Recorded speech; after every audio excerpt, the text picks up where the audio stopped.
Good afternoon. It's 3 o'clock. I'm Joseph Bonanno, live from the Circus Sports at Kentucky Down Studios. In NFL news today, quarterback Lamar Jackson remained sidelined in practice with that hamstring injury as he misses again today. Jackson hasn't suited up since his injury in Kansas City on September 28th. Dolphins tight end Darren Waller has a strained pec that is not expected to require surgery, but he will be considered week to week. Chiefs rookie defensive tackle and VFL Omar Norman-Lott suffered a torn Achilles and is out for the season. Saints center Eric McCoy is believed to have suffered a torn biceps, which would knock him out for the season. And Panthers quarterback Bryce Young suffered a high ankle sprain on Sunday, and he is expected to miss this week's game against the Bills. Week 7 wraps up with a Monday Night Football doubleheader tonight as the Lions host the Bucks at 6 p.m. You can catch the continuation of that one right here on The Zone starting at 7. And then the Seahawks hosting the Texans at 9. For our Foundation Repair, whatever needs you need to visit USSTN.com. Breaking news at once on your home for the Titans and Vols. This is 104.5 The Zone.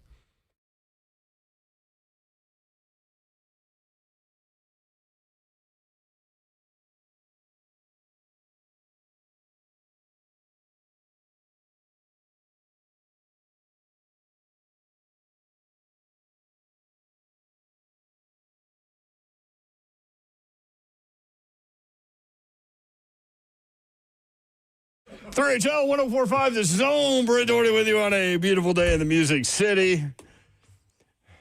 It is a Titanoscopy Monday. Yes, it is. We're back. We are back. Boogeyman is back. I do have point spreads for next week's games. Okay. By the way, the Titans are a 14.5-point underdog at Indianapolis next week. That's a lot of points, man. That is a lot in the Especially NFL. against a rival. A lot in the NFL. Titans fall 31-13. Yes. Jumped out 10 to 3. No, that first half looked really, really good. It did. I mean, what? I don't even know. Where do we even start? Babs will be here in a second. Slay Dog is here, y'all. I'm in the building. Had a little yawn, Zeph. My Hey, bad. Zeph. Car ain't got no. Absolutely doesn't. Yep.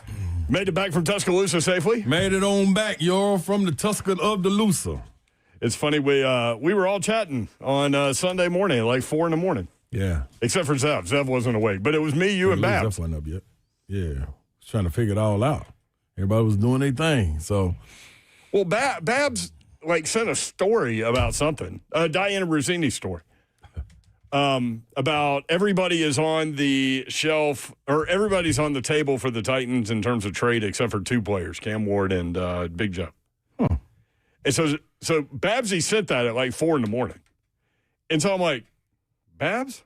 And she was like, why are you up? I'm like, why are you asking me why I'm up? What are you doing up? You're up. Yeah. And then Slay's like, hey, y'all. Yeah, what y'all doing? I didn't even know y'all was outside, but what's happening? I'm out here, too. Oh, man. Yeah, y'all. I'm going to be real, man, diving straight into it. We got a lot to get to. It's a lot, man. Yeah. It's a lot. If you go by a script, Titans all right. They all right. The problem is when the script runs out. You got to start calling plays and running stuff. Right, so that's kind of where I am. Why are they a different team in the first half and then a completely different team in the second half? Maybe because they go over that over and over. Or I don't know. Maybe it's ingrained in everybody's mind. But when teams seem to adjust to them, there is no adjusting back. I can't find the rhyme or reason in it. You know what I mean? Like, on both sides of the ball. Like, I will say now, Big Jeff being out, I don't count LeJarrette Sneed being out. Because LeJarrette Sneed wasn't doing nothing when he was in there. You know what I mean? So, but Big Jeff going out did make a difference. Would it have been enough to change the game? I don't know. But he wasn't there. So. Yeah, that's true. Good point. It's rough without him. Oh, man. It's even rough. Even more rough than it. Listen, gosh. I know Sweat had a sack, but he wasn't ready. No, Sweat's trying to play himself back into shape. Mm-hmm. And that's cool. I appreciate the effort. I get it. But it looked like he was just leaning on this guy. Mm-hmm. Wasn't no pursuit to the ball, anything. Dancing. Yeah, they should have. If that was going to be the case, they should have played him 2 plays, bring him out, let him rest for 5. Put him back in 2 plays, let him rest for 5. Because the energy that was given coming off the screen, then that wasn't moving to me. 615-737-1045. You want in? 615-737-1045. Tennessee Falls in Tuscaloosa. You were there for that? Yes, it was. Play right before halftime. I mean, I think everybody watching that game knew that was it. Good gosh. And you hate to say things like that because, but it just felt like it in the moment. That was it. That was it. Execution, play call, and I'm gonna even go design. That was all bad right there. And I would let me go and say, like we used to talk about Georgia. Georgia's not gonna beat themselves. Alabama's to a point they ain't beating themselves. Mm-hmm. That man Ty Simpson looked good. Mm-hmm. Woo! I mean, and with the time that he was given. If the season ended right now, he'd probably win the Heisman. Yeah, ain't no question. Yeah. The time he was given, man, he was carving them up, man. But with I would have loved to see, and this is part of the game, Tennessee not shoot themselves in the foot. When you get momentum, you snap the ball and the quarterback ain't ready, you lose a down. You get on that bogus offensive pass interference call, but it was called. It's so many different things, but man, salute to them, man. Bama, yeah, they handle business. Golly, they're going to get another win this weekend. They play at South Carolina. South Carolina's falling apart. Okay. Mic was on when you did that. Sorry, I forgot you have to put that thing on. Babsy's here. Sorry. What up, Babette? Hey. Yeah. Hey. I have a random question for you. Okay. Jump right in this thing, Babs. I was just thinking about South Carolina falling apart. Okay. Would Shane leave there and go take a Virginia Tech job? I mean, that's been the question for a minute since that job opened, actually. But South Carolina was in a different place when that job opened than they are right now. Yes, like he could get fired. I thought he'd be crazy to even think about going to Virginia. Listen, when Vanderbilt beat South Carolina was in the top 15. Right. Yeah. I know. And then we're gonna. And then when we talk college football playoff, who's in, who's out. Oh, well, they have a top 20 win, but then it's against South Carolina, who was ranked when they beat them and fell apart, Yep. Well, that still counts for this. So I'm going to go ahead and throw this stat out there since you brought it up. Vanderbilt has multiple wins versus top 15 teams in the same season for the first time in program history. Vandy's number 10 AP poll ranking is their highest ranking since 1947. Diego doing the Heisman pose in the I saw that. Snuck that in there. What do you think about that? I like it. I love it. I love it. I love the entertainment aspect to Diego Pavia. Nothing. I don't get tired of him. Where is he on your Heisman list? I don't know. I haven't really thought about it. I probably would write down Ty Simpson if we had to vote today. But I haven't gone beyond that. Yeah. And for those that don't know, Babs and I have a Heisman vote, and you vote for 3 people, first, second, and third. Yep. I just think it's funny because the candidates of the quarterbacks to watch for the Heisman at the beginning of the season, none of them are the quarterbacks that you're watching right now. Manning? Yeah. Yeah. Nope. Klubnik? Yeah. Ooh, Clemson. Nope. Who was another one? Was Carson Beck on the preseason list? Carson Beck. DJ Lagway? Lagway? I mean, how crazy is that? By the way, Napier's fired. So yeah, that happened. Norvell might go. I mean, the jobs that are going to be open and that are already open, we talked about last week. I mean, this is the cycle of all cycles. What's a better job, Penn State or Florida? Golly. Ooh. That's tough right there. Right now, right this second, I think you say Penn State. The tough part about Penn State is, I mean, 3 weeks ago, they were ranked number 2 in the country. I know. That's what I'm saying. So right now, I think you look at Penn State, but then they were in the college football semifinal last week. What players can you keep? Timing-wise, it's fascinating because I just talked to the Oklahoma State athletics director. Yeah. You made what? I might be too biased for that question. like SEC biased. Yeah, like to me, it ain't. I know the history of but Penn look State, but it ain't even close to me. But also look what you're.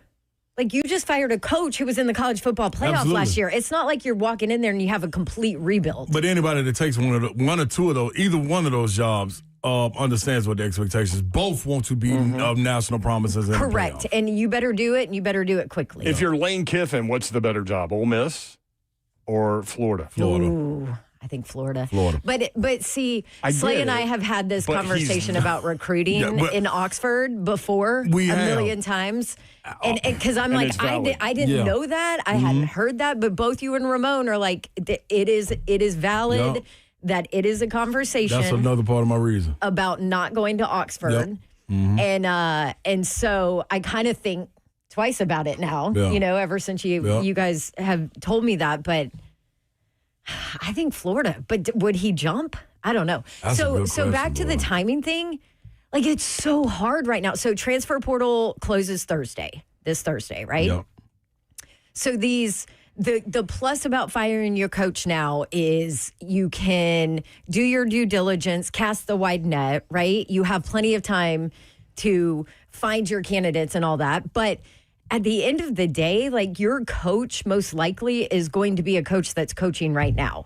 Right. So from a timing standpoint, when it comes to recruiting, portal, all of that, I mean, it's going to be the end of the season before your coach is there. And if it's an NFL guy that you're hiring, which I personally think that's what Oklahoma State is looking at, then it could be even longer with the NFL season. So where that hurts you in college programs is obviously high school recruiting and your recruiting classes there. Because let's say you can't get somebody until December, or you don't announce at least who that person is until December. Now the high school recruiting class is not as important nowadays because of the portal.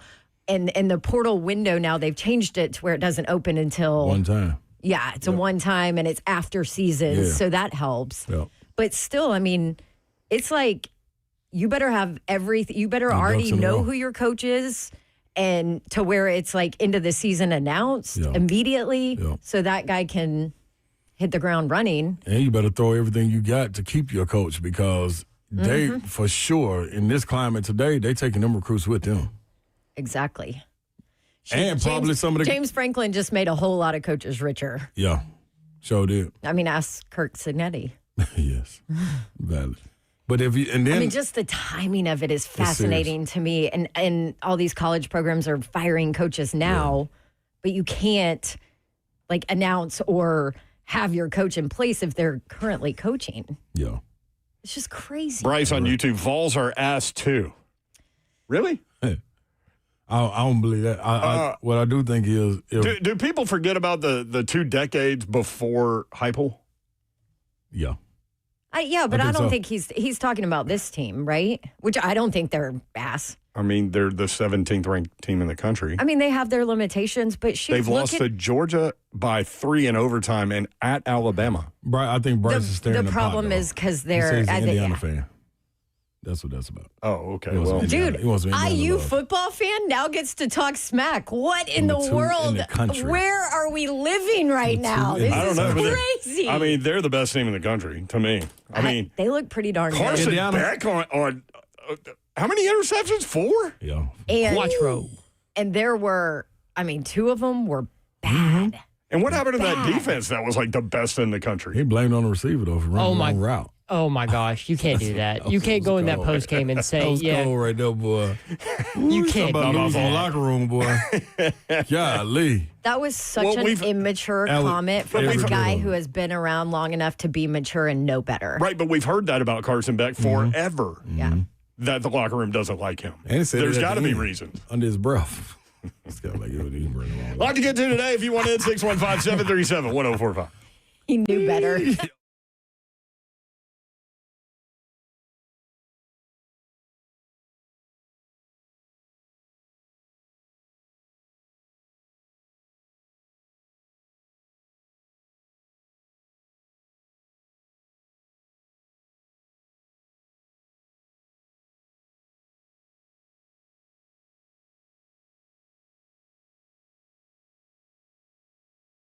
Gupton Dodge Chrysler Jeep Ram, that's where you need to go to get that next new vehicle, whether you're looking for a car, truck, SUV, or Jeep, new or pre-owned. Gupton Dodge Chrysler Jeep Ram has you covered.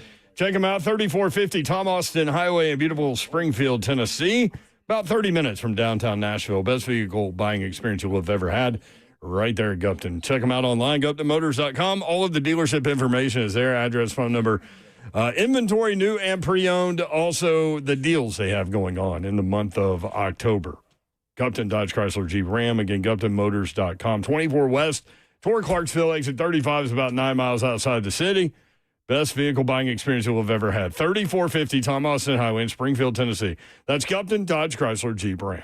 What's happening? Big Slay coming to you. KellumStemCellInstitute.com. Now, this is for my people out there struggling with their back pain. You're sleeping wrong. You can't get active and as far as lifting weights, whatever it may be. Just doing some housework around the house. You know, you want to be out there in the yard. It's fall. It's nice. You want to be doing some things out there. You can't get it done. Well, it's a breakthrough alternative right here at Kellum Stem Cell, and you need to hear about it. It is stem cell therapy from Kellum Stem Cell Institute. There's no scalpels, no stitches involved, just a simple injection that takes the target pain away. It goes straight to the source. That's the Kellum difference right there. This isn't just pain relief. It's your body healing itself with its own stem cells, guided by Kellum's expert care. Unlike surgery, there's no need for rods, screws, or implants. Kellum keeps it natural. Yeah, I said that. It's just natural. It's easy. You're in and out the same day. Call them at 615-850-4415.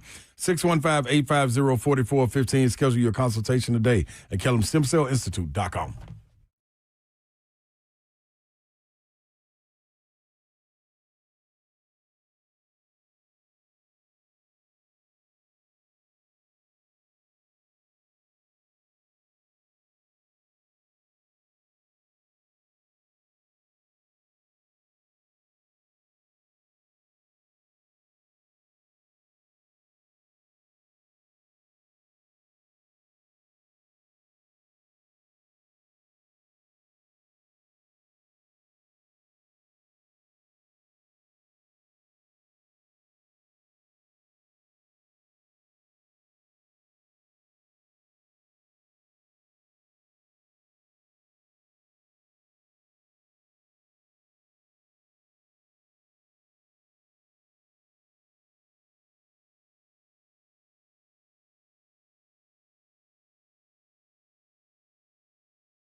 Is this for one day? Is that what this bet payoff is?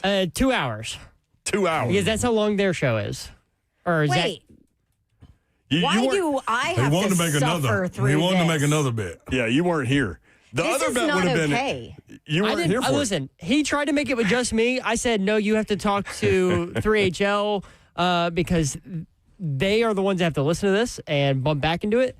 So, and then he did. Zach talked to Brent and Slay. Well, he did not talk to Friday, the so. Yeah. decision maker on 3HL, which I have now just made myself.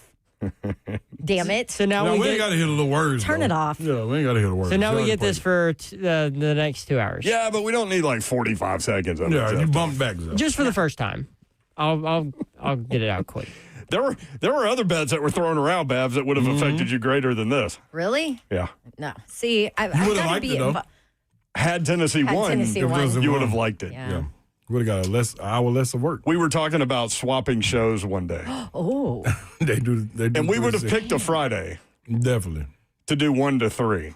Oh, yeah. And then Hitman would have been outta here. involved too because he wasn't here for this either. Yeah, he would have been hot about that. Dang. Hitman would have had to be here from 3 to 6. Hitman may not have been here from 3 to 6. It might have been would've Zach took by off. himself. You know, it would have been Stoney with him. Stoney would have came in there with him. He rock out. Oh, me. Yes. Hey, but okay, we got to do Talk to Titans. me, Slay. No, we can do Titans. I forgot Zach says he. my I can't colonoscopy believe Monday that. shirt. I can't believe that. Babs. Leave I it forgot in the mine car. last week. I know. Leave it in the car, y'all. I know. What y'all doing? I mean, I we walked might to as well work. I just don't leave have it a here. car here. We're going to need it every freaking Monday. Yes, we are. Maybe I should just This put it way. in my mailbox downstairs. How hopeful were you at this game? Coming By the into way, it? Ramon has had a package in his mailbox for a month. he don't know. I keep forgetting to tell him. There's no way he knows. Somebody in the chat said, Don, we're not even going to start on Auburn. Do you think Hugh gets fired this year? Yeah. Okay. His saving grace, dog. He got to go on and do the saving grace. He's got to Beat Alabama? No, he got an ace in the hole over there. He won't use it. His quarterback? Deuce Knight. Put Deuce I don't know. in. I don't have no earthly idea what he waiting on. Do you know why, though? I liken this to the Titans, which is exactly what I was worried about with Cam Ward and wanted with Cam Ward. He doesn't have enough weapons. He doesn't have great protection. Mm-hmm. Like, he's going to struggle regardless. Yeah. Now, maybe he struggled more than we thought he would, more than I thought he would, absolutely. But it's the same thing at Auburn. You going to put a young, going to be really good quarterback in front of that Auburn offensive line? They're bad. They are bad. They're But bad. I at least want to have a talk with him about it. Zeph has an update on It this is situation. funny you bring up the Auburn quarterback situation because according to Pete Thamel, Hugh Freeze told reporters today that both Jackson Arnold and backup Ashton Daniels will get first-team reps in practice this week, and he'll see how that goes before making any declarations on the QB1 situation. They have two. No Deuce? They have two of the best wide receivers in college football. Slade goes, he's going to get fired. Have you seen some of the stuff he's been saying today? Deuce, let the Deuce loose. Better let Deuce loose. This is operator error. They had literally nobody knows this outside of like people that are really into college football. But Auburn has two of the best receivers in college football. Hell. Hey, how was Stillwater? Did you go to overtime? Eskimo Joe's. Oh, no, we did not go to overtime. go to Eskimo but, Joe's. but for the record, sorry, I thought you meant bar. Yeah. No. So for the record, I love Stillwater. Yeah. I freaking love You that said that. place. I've Y'all, heard great things about that place. that is a 1-in-5 team who fired their longtime coach, and that place was packed and jumping. Jumping. really. That might be one of the best fan bases in the country. How about And all they the know they ain't shirtless? got a chance. How about all the shirtless dudes over there? That was dope. See my open? Yeah, that was dope. I did. That was great Detective Dawn work right there. Well, let me give you the insight on that. The smell of beer and body odor It's and that's in my open almost made me gag. I felt like I was in college again. Beer Guess and beer. what? I didn't want to say that coming on the air today. But, dog, I was sitting in the stands of the Bama Tennessee game, and by the third quarter, I don't know if everybody went and just said, we're going to get fried at halftime because things are going bad. But, dog, the body odor and alcohol is a horrific. It's a bad mix. I got to be fried to be in it. And I wasn't just fried like that. I was going to say, why were you not fried? No, because I'm in there for a reason. I was in there, you know what I mean? I was You were doing work. Drunk about 8 beers, but I just wasn't fried, you know what I mean? So, but it was like, oh, that's a mix. That mix ain't cool, man. That's an uncool mix. And I think it comes with it being a night game. And so you're in the sweltering heat all day, you're sweaty, and you coming out, you mix with that. Ooh, that's a bad one. And then by the end of it, there's a vomit smell in there, Babs, too. Come on, Babs. It's bad. I'm going to be real. It's bad. Woo. Oh, man. Then somebody got hype and spilled their beer behind me, and it went on my seat. Like, that's the worst. Yeah. So did you end up sitting by yourself, like alone as a Vol fan in a sea of crimson? No. Okay, good. Oh, no. Hell yeah. I would have loved that, though. I mean, you were prepared to do it. Oh, yeah. I'm absolutely with that. I had a good seat. Did you do smoke signals? No, I had a great seat, actually. Okay. Yeah, I was all right. Mayor, stop talking. Yeah, just leave it alone. Leave it alone. Anyway, Stillwater He was talking about doing smoke signals with Will from the Ville, who was going to sit across the stadium. Yeah. He said he's going to light a piece of paper on fire. And just wave it in case I was getting jumped because we was going to be winning. But that is I didn't have to worry about that. Yeah, play before halftime. You can watch it on live, YouTube, Facebook Live, Twitter, and Twitch. Twitch, please. 3HL is powered by Spring Hill Heating and Cooling, springhillac.com, 615-737-1045. Y'all want to get into this Titanoscopy? We can do that. Jay in Jacksonville. Jay, what up? Hey, how y'all doing? Good, How are you? Hey, listen, man, that game yesterday was crazy. Oh, my gosh. It's like, I agree with what y'all said earlier. It's like we come out, we start off good, but then it's like the defense after halftime, they're like, adjust to what we're doing, but we can't adjust to their adjustments of what we're doing. It's like, and then it's frustrating as a fan because like these games are like our home games, they're blowouts. Like we just getting blown out on all our home games. And just a question I have for you guys, like who do you think we have on our team that's like a legit playmaker, like a guy that we can just depend on to go out there and just make a play for us? Because I'm just honest with you, even when Calvin really is in the game, you can even depend on him. So I don't really see anybody that we have on offense that's like a guy that we can depend on and just make a play for us when we need it. Same thing on defense. I know Jeff. Jeff's gonna do what Jeff do, but outside of him on defense, I don't see nobody else either. Cedric Gray. Sneed got burnt outside twice. of them two, though. Yeah. Sneed got burnt and then left the game. I mean, he's been a disaster so far. So, anyway, just still, man, tighten up. Cry ain't got no roof, baby. Yes, sir. Hey, Appreciate it, man. 615-737-1045. By the way, doing the league company countdown to kickoff, guess who walked up to the table? Who? Crazy Titan lady. Did she sing your song? Did she hear didn't. that we were talking about her? Oh, she's well informed with regard to that. We started talking about her that day, Babs, and she started tweeting me like I was the last person on earth. I love it. And she came by and she had Crazy Titan Lady written on the back of her jersey, and she turned around and showed it to me. I already knew who she was because you can hear her voice. You know what I mean? It's distinct. Yes. 615-737-1045. I told her that she needs to put a new video out, though. Although the one that she put out 4 weeks ago now still holds. I mean, it's amazing how you can say a bunch of things about a sports team, and 4 weeks later it still holds. That's not a good thing. Tristan in Brentwood. Tristan, what's going on, man? Hey, thank you for telling me that South Carolina coach Shane Beamer may think about leaving South Carolina. I don't know. Hey, I told you in the beginning of the season that if that job comes open, he would go. And you did say that. Can I point this out? The reason we think he might go is because if he was having any success at South Carolina right now, he would not even consider it, is what our thought is. Because it's maybe I should just do that because I'm going to get fired here anyway. Yeah. Okay, and since I'm the Titans, I would just clean house. I would hire me basically until everybody get fired. You got to go. Mike Bergonzi and Chad Brinker, combined by getting Ladorius Sneed here. So, and they let go of Jarvis Brownlee Jr. Destroyed our NFL draft process by not trading down. And my ASU team beat Texas Tech. So, and my guy Cam Scatterboo is doing quite well. So, yes, I'm on cloud nine. Borgonzi just got here. Thank you, Tristan. Thanks, Tristan. I'd love to see Tristan and He just got here. Crazy Titans lady running things over there. That'd be something. That'd be good. Those press conferences would be great. It'd be excellent. Both of them are phenomenal. Excellent. Yes. Good job, Tristan. Appreciate you, man. 615-737-1045. Again, you can watch the show live, YouTube, Facebook Live, Twitter, and Twitch. Twitch, please. This is not a football thing, but I wanted to hit y'all with it. Did y'all see Shohei Ohtani on Friday?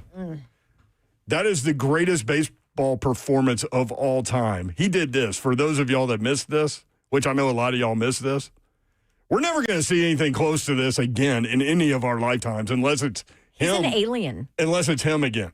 He pitched, check this out, 6 scoreless innings while striking out 10. Mm-hmm. He got the win. He also hit 3 home runs. And he drew a walk. Yeah. No, dude, next level, man. I mean. And he made the parsley hit. Did he? Most importantly. I sent it to y'all. Yeah. He hit it in the 6th inning. 6th inning, the parsley was done. He's, what did Mickey Ryan used to say? He's a cyborg sent back from outer space Dude, or whatever. different, man. He's different. 615-737-1045. Wayne and Bethpage. Wayne, what up?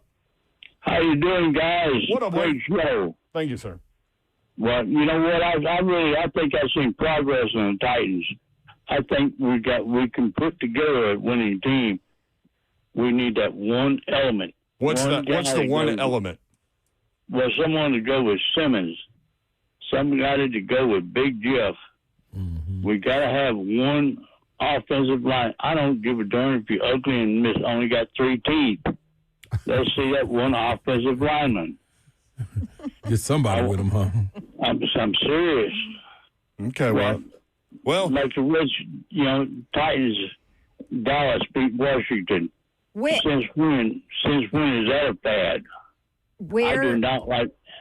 I think Dallas is ugly and Mama Dress is funny. Where do you think you've seen progress with the Titans? Well, I really. Hey, they make plays. We put points on the board.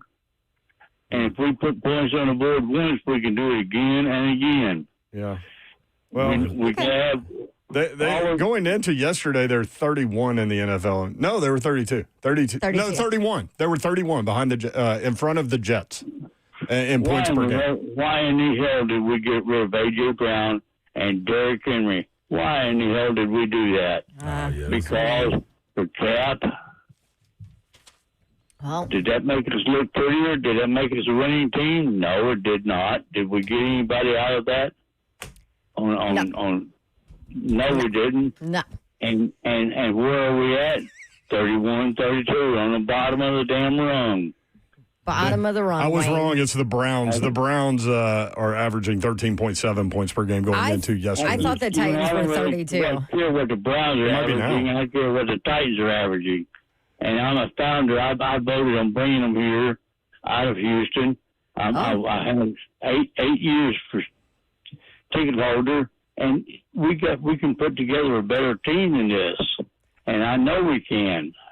Yeah, it's not pretty right now, Wayne. Out there and play. I'm a little guy, but I will get out there and battle till the end. See, I'm with all y'all today, man. I'm with you, Wayne. I know you battle, bro. Stoney, the one thing missing from this Titans team is 42 new players.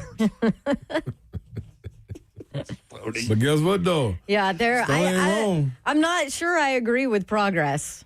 Do you guys? Yeah, I can't. I mean, I'm trying. I would want to. Yeah, I just can't find it. I ain't gonna be able to find it. Yeah, can't find it. At some point, it was 10-3. Okay. Did you see the stat when they took the lead? That what? I didn't go back and add to this. When they took the lead, the broadcast said they had run 3 total plays this season with the lead. 3. 3. Wow. I don't know how many they ran the other day or yesterday. It's Was it the other day or almost yesterday? Johnny Manziel amount of film he watched. That's close. Wow.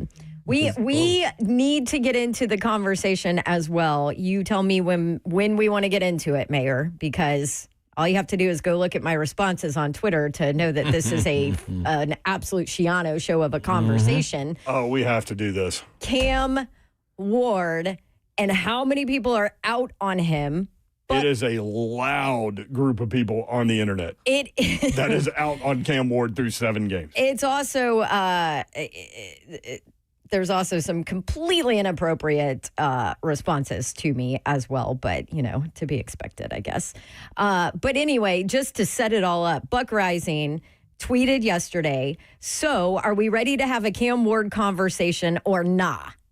To which I quote tweeted the eye roll emoji. Oh, no. And said, rookie quarterback in the league with no help, 7 games in, and a fired coach. Come on at Buck Rising. Relax. Like Aaron Rodgers relax style, right? RELAX. Thank you, Zeffy. Relax. Buck doing what he's doing. The response is mind-boggling. I know. I to me. attached myself to that little text strand too, or tweet strand. That was a terrible idea Oh my because gosh. you just saw the worst of humanity in Nashville. Not going on in there. Yes. I mean, the absolute worst that includes stuff that I cannot say on air because we will all be fired. Holy moly. And also a couple tweets telling me that I'm a female and my brain is small and I need to get back in the kitchen.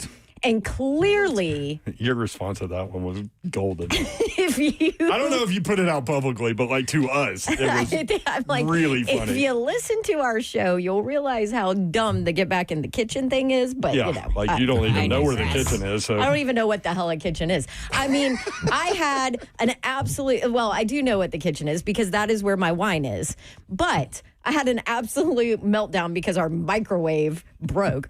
For the record, still broken, hasn't been fixed. But luckily, my crazy, obnoxious Georgia fan neighbor brought me an extra one that I could put on my island and utilize because that is the only way I can eat or cook anything when my husband's not around. So, yes, I appreciate your get back in the kitchen stuff, but yeah, come up with something better. also she does have an air fryer, but she does not know how to use I the don't know how to air use fryer. that damn thing. I'm going to come over and just teach you how to use it. I need you to do that. I also need you to teach me how to use TikTok and what else?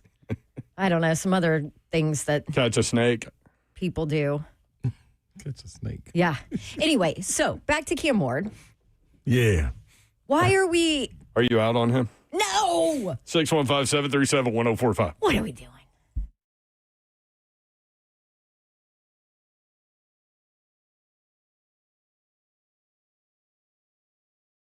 Ward's garbage! Oh, my goodness. Pat. Oh, man. You know how life can change in an instant? A car wreck can throw everything off. Your job, your bills, your peace of mind. That's when you need our good friends at Bart Durham Injury Law. 615-242-9000. That is their phone number. Go ahead and get it into your phone. BDIL, Bart Durham Injury Law. 615-242-9000. Marine veteran Blair Durham and his team have been fighting for folks in Tennessee for years, making sure insurance companies pay up when they're supposed to, how they're supposed to, how much they're supposed to. No upfront costs, no waiting around. 615-242-9000. Just real people making sure you get what you deserve. So if you've been injured, don't wait. Call Bart Durham Injury Law, BDIL, 615-242-9000. That's 615-242-9000. They're here 24/7 and ready to fight for you. 615-242-9000. BDIL. Just flows. You know what else flows? The water that Zero Res uses to clean your carpets. Insanely clean carpets is what we all need in our lives. And no one cleans like Zero Res because only Zero Res cleans with ZR water. No soap, no residue, no harsh chemicals, which means it's safe for you, it's safe for your family, it's safe for your pets, your kids, everything, and it's insanely clean. Want to tell you, Zero Res for this month only. You only got 11 days left to get in on this special I'm giving you from Zero Res. They will clean a room of carpet for you for free this month only. Call in, get this deal, tell them you heard it from Dawn on 3HL. Boom, you got it. Don't waste your money on another carpet cleaner. Carpeted rooms only cost $45 per room all day, every day. And then this month only, you tell them Dawn sent you, and the first one is free from Zero Res. Here's your phone number, 615-535-9376. Or you can go online. It's spelled the same backwards or forwards, ZeroResNashville.com.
HL 1045 The Zone, paying off bets, man.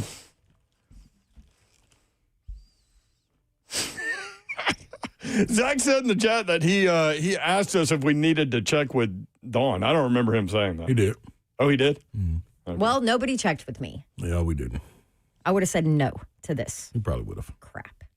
I would have said once, and that's it. Right, because you and Blaine kind of got caught in the middle of that. Mm-hmm. Because, like, had he lost, he would have had to play Rocky Top on their show. It's funny, it felt like betting this year. He was here last year. I just want to say he tried to just do it with me, and I refused because I was like, that's not fair to everybody. Did you try to do it with just you last year? No. Okay, No. Just this year. It's easy. It's always good when you're at home. Says the team that won the last two times at home. That would be me. That's right. Well, last 4 years, home teams won. Absolutely. By the way, Florida in the last 16 seasons, 107-80. They've lost 80 games in the last 16 seasons. In the SEC, they're 70-56. And this is with a few pretty good, like Dan Mullen had a couple of really good years. Well, Yeah. And this also includes the last year of Urban Meyer. listen, Urban didn't make it easy, man.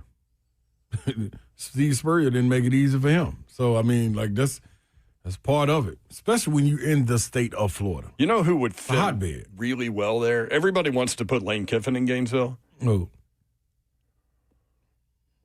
I might go to Missouri.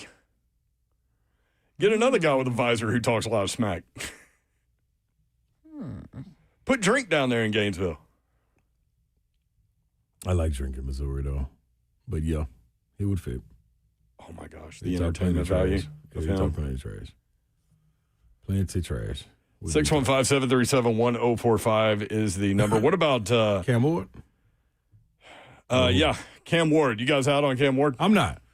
But I will say, golly. Oh, and let me address this, too. So a lot of people on social media were saying, boy, I can't wait to hear you talk about Cam Ward like you were talking about Will Levis. Well, first of all, I was going to correct this real quick. Tell him. Will Levis coming into it was a Nathaniel coming out of college to me. It wasn't no ifs, ands, or buts about that. The other part was year 2. He had 2 years. Yeah, but I'm saying coming out of college. I get it. I'm just saying people are wanting to compare Will Levis's second year to Cam Ward's first 7 games. I'm not even comparing the person. But Levis was not a rookie when we were talking about that. How many games did Levis? That's what I'm saying. How many games did Levis start and play in his first year? Good question. I think he came in against the Falcons, right? Yes. So that was. Let me look. I think it was 6. I think it was right around now. I can't remember. Everybody. But everybody that's like, because trust me, this was all over my Twitter feed. Oh, you guys are not going after Cam like you did Levis. 9 stars, baby. 9. Okay. I thought it was 6 or 7. I did too. 6, 7. 6, 7.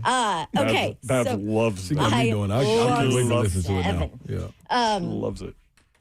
Coach Satterfield for Cincinnati said something. He was like, I think we have like 6 or 7, blah, blah, blah. And I started laughing at our coaches meeting. No. Everybody was Did like, you even know what? why you were laughing? Yeah, he got it after a second. I'm like, I'm sorry. I'm a child. I'm a child. But anyway, so Levis had 9 games under his belt when he came in. And we gave him all the leeway in his second year. Yep. But you cannot compare Levis in coming off of 9 games and our reaction to his mistakes that he was making to this with Cam Ward. You can't. Yeah. Did y'all see Cam It is not almost? the same. Did y'all see him almost pull a Levis? Dude, he did it in week 1. He was about to pitch it, and he tucked it. Yeah. And he tucked it and went down. I thought that was interesting. The other part of he's it, 7 too, games in. He's coming off of that. Like, Cam was in New York for the Heisman race. So it's an expectation. Plus, he was number 1. I never had an expectation for Will Levis. I was waiting on the train to wreck. That's all I'm saying. Yeah. So, speaking for me, you know what I mean? That's where that lies. Well, so speaking for me, this is my argument and why I went at Buck about his tweet, too. Are we going to have a conversation about Cam Ward? Nah. Well, he's 7 games in. He's 7 games in with his head coach fired, with a change in play caller in the middle of his rookie season, with no weapons. And somebody came at me on Twitter too, and I'm sorry, I don't remember who it was or your name. Otherwise, I'd give you your credit. And said he's got good receivers. So I said, okay, who are his good receivers? DK, this is what was listed back to me. DK, rookie. Io Manor, rookie, and Van Jefferson. Yeah, come on. I love Jefferson. 2 of those are 4th-round rookies, too. 2 of those are rookies, and they're 4th-round picks.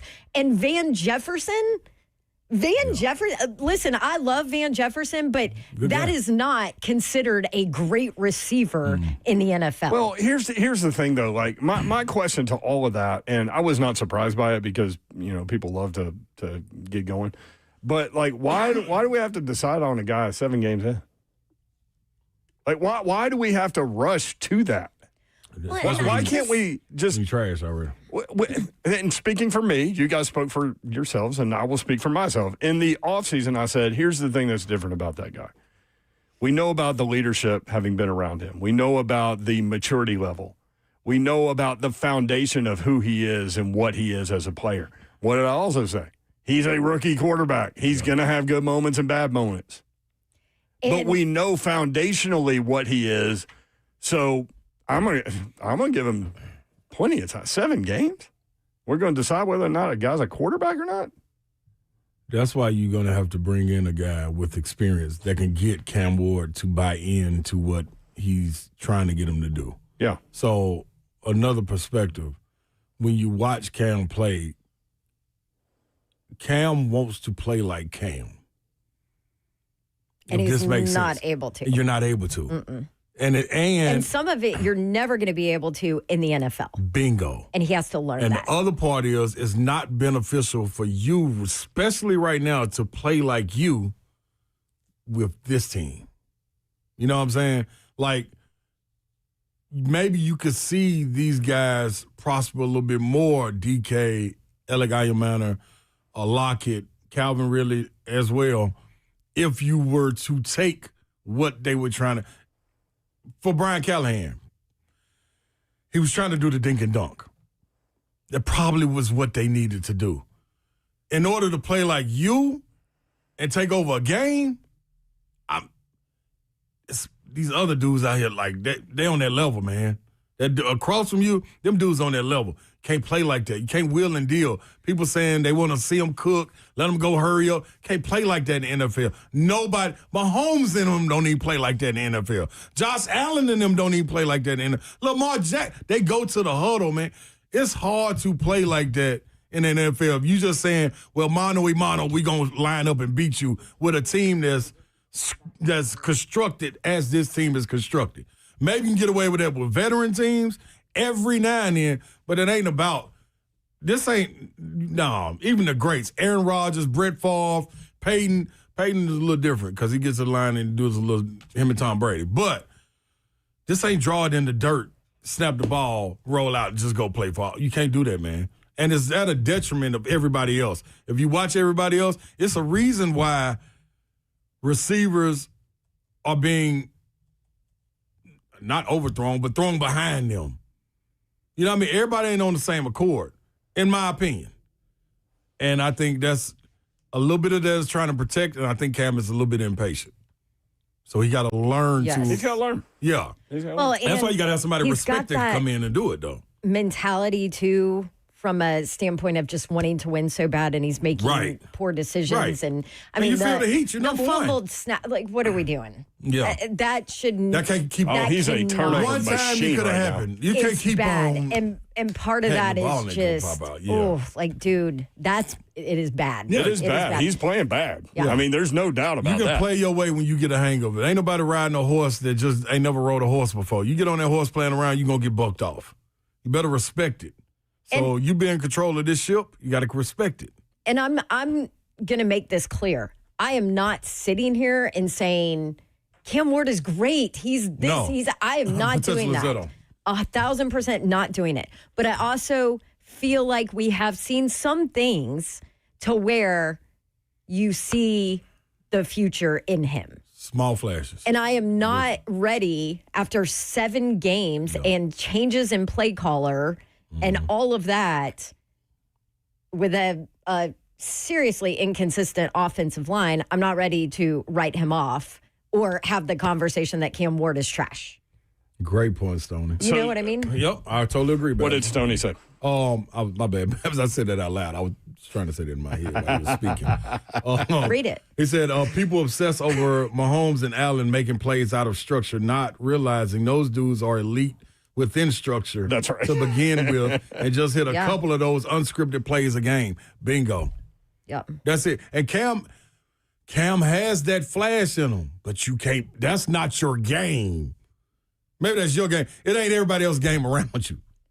Like Zylan and them need to be able to block right here. Latham need to be able to block right here and know you're going to be right here. Like, that's the script.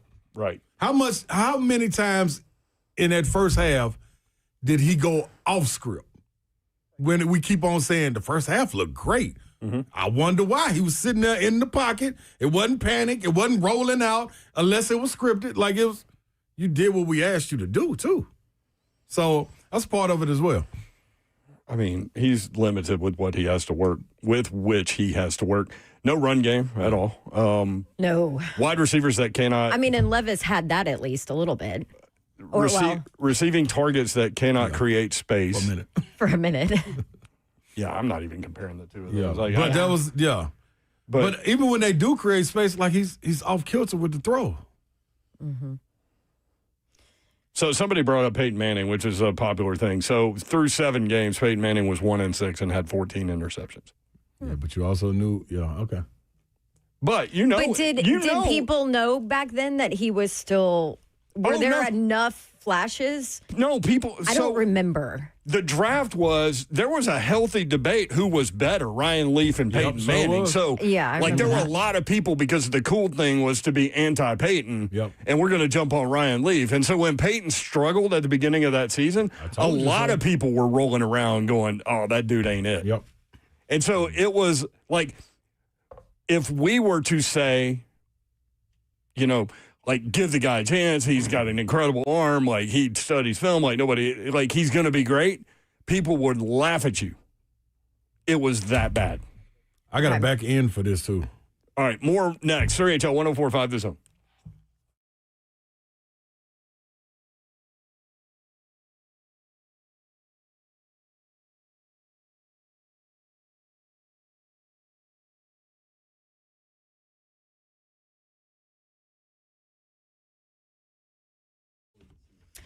Want to tell you about a Moment's Peace Salon and Day Spa because we are getting close to gift giving time and you want to make sure that your gift hits.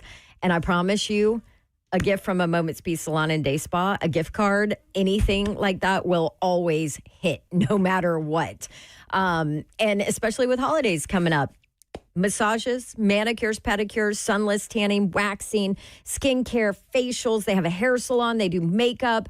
I mean, they even have a awesome lobby area that has unique gifts and really cute stuff. So you can give somebody a gift card and they will love absolutely everything from a Moment's Peace Salon and Day Spa. You can achieve hero status this year. And it is super easy for you as well to just go online. You can get a gift card 24/7. I ended up forgetting about a gift for somebody, and I was like, I don't have time to go shop or get something sent. And so I went on their website, amomentspeace.com, got a gift card, got to print it out, all of that. It was perfect. You can do the same 24/7 on their website, amomentspeace.com, or give them a call and let them help do something fancy for you. 615-224-0770. If you have any special requests, you can always stop by for personal service. It's in Cool Springs across Interstate 65 from Galleria Mall, right at the intersection of Carruthers Parkway and Bakersbridge Avenue. That's a Moment's Peace Salon and Day Spa.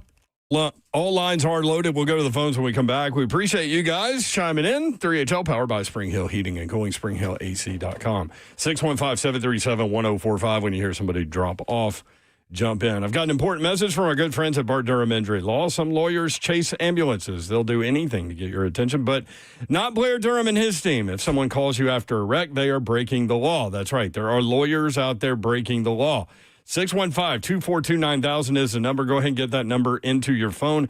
615-242-9000. Marine veteran Blair and the team at Bart Durham Injury Law do not play those games. When you make that call, 615-242-9000, they answer. They're local, trusted, and ready to fight for you. No gimmicks, just a team that's on your side from the start. 615-242-9000. That's 615-242-9000. If you or someone you love is ever in a wreck, remember Blair's number, or better yet, just get it into your phone. 615-242-9000. Local, trusted, ready to fight for you. Bart Durham Injury Law.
Good afternoon. It's 4:05. I'm just Bonanno live from the Circus Sports of Kentucky Downs studios. In NFL news today, quarterback Lamar Jackson for the Ravens missed practice once again. He has not practiced since injuring his hamstring on September 28th. Chiefs rookie defensive tackle Omar Norman-Lott suffered a torn ACL. He's out for the season. Saints center Eric McCoy suffered a torn bicep, which is set to knock him out for the season. And quarterback for the Panthers, Bryce Young, suffered a high ankle sprain on Sunday. He's expected to miss this week's game against the Bills. Week 7 wraps up on Monday Night Football tonight with a doubleheader. The Lions are hosting the Bucs at 6. You can catch the continuation of that game right here on the Zone starting at 7. The Seahawks host the Texans at 9. For your foundation repair and waterproofing needs, you need to visit USSTN.com. Breaking news at once on your home for the Titans and Vols. This is 104.5 The Zone.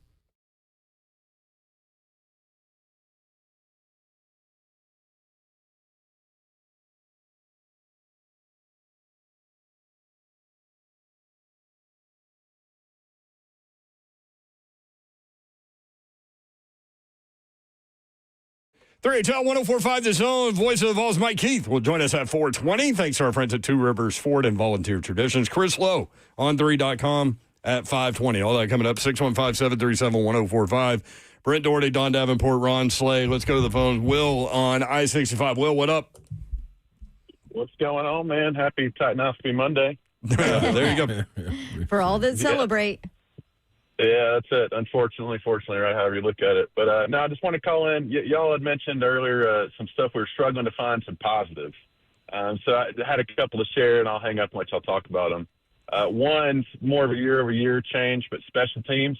I think we can all agree that that's very much true. Better. Mm-hmm. Was saying that to my buddy at the game in the game on Sunday, and we both had the comment, man, why can't we get Chim DK more worked into the offense? And I think that was the drive. He had that big post off to the left. Mm-hmm. So I wanted to mention, one, the rookies, I mean, Jerry's still out on a lot of them, right? Mm-hmm. But I think Chim DK looks pretty good. Jamie could be pretty good. Iamanor. And in turn, kind of means Borgonzi might be doing this job. We got a rookie class might stick around for a while for the first time in a long time. Great so that's all I got, guys. Go Titans, go Vols. And I'll hang up and let you talk about it. Thank you, Will. Appreciate Thanks, it. Will. Thanks for bringing the positive. Special teams, absolutely. From Titans PR, Tim DK had 70 receiving yards in the first quarter. That is the most by a Titans rookie wide receiver in the first quarter of a game since Justin McCarron's in 2001. Justin McCarron's. God, that's a blast from the past. Right there. 615-737-1045. Rob in Nashville. Rob, what up? Hey, what's up, guys? Yo. I'm going to say this now.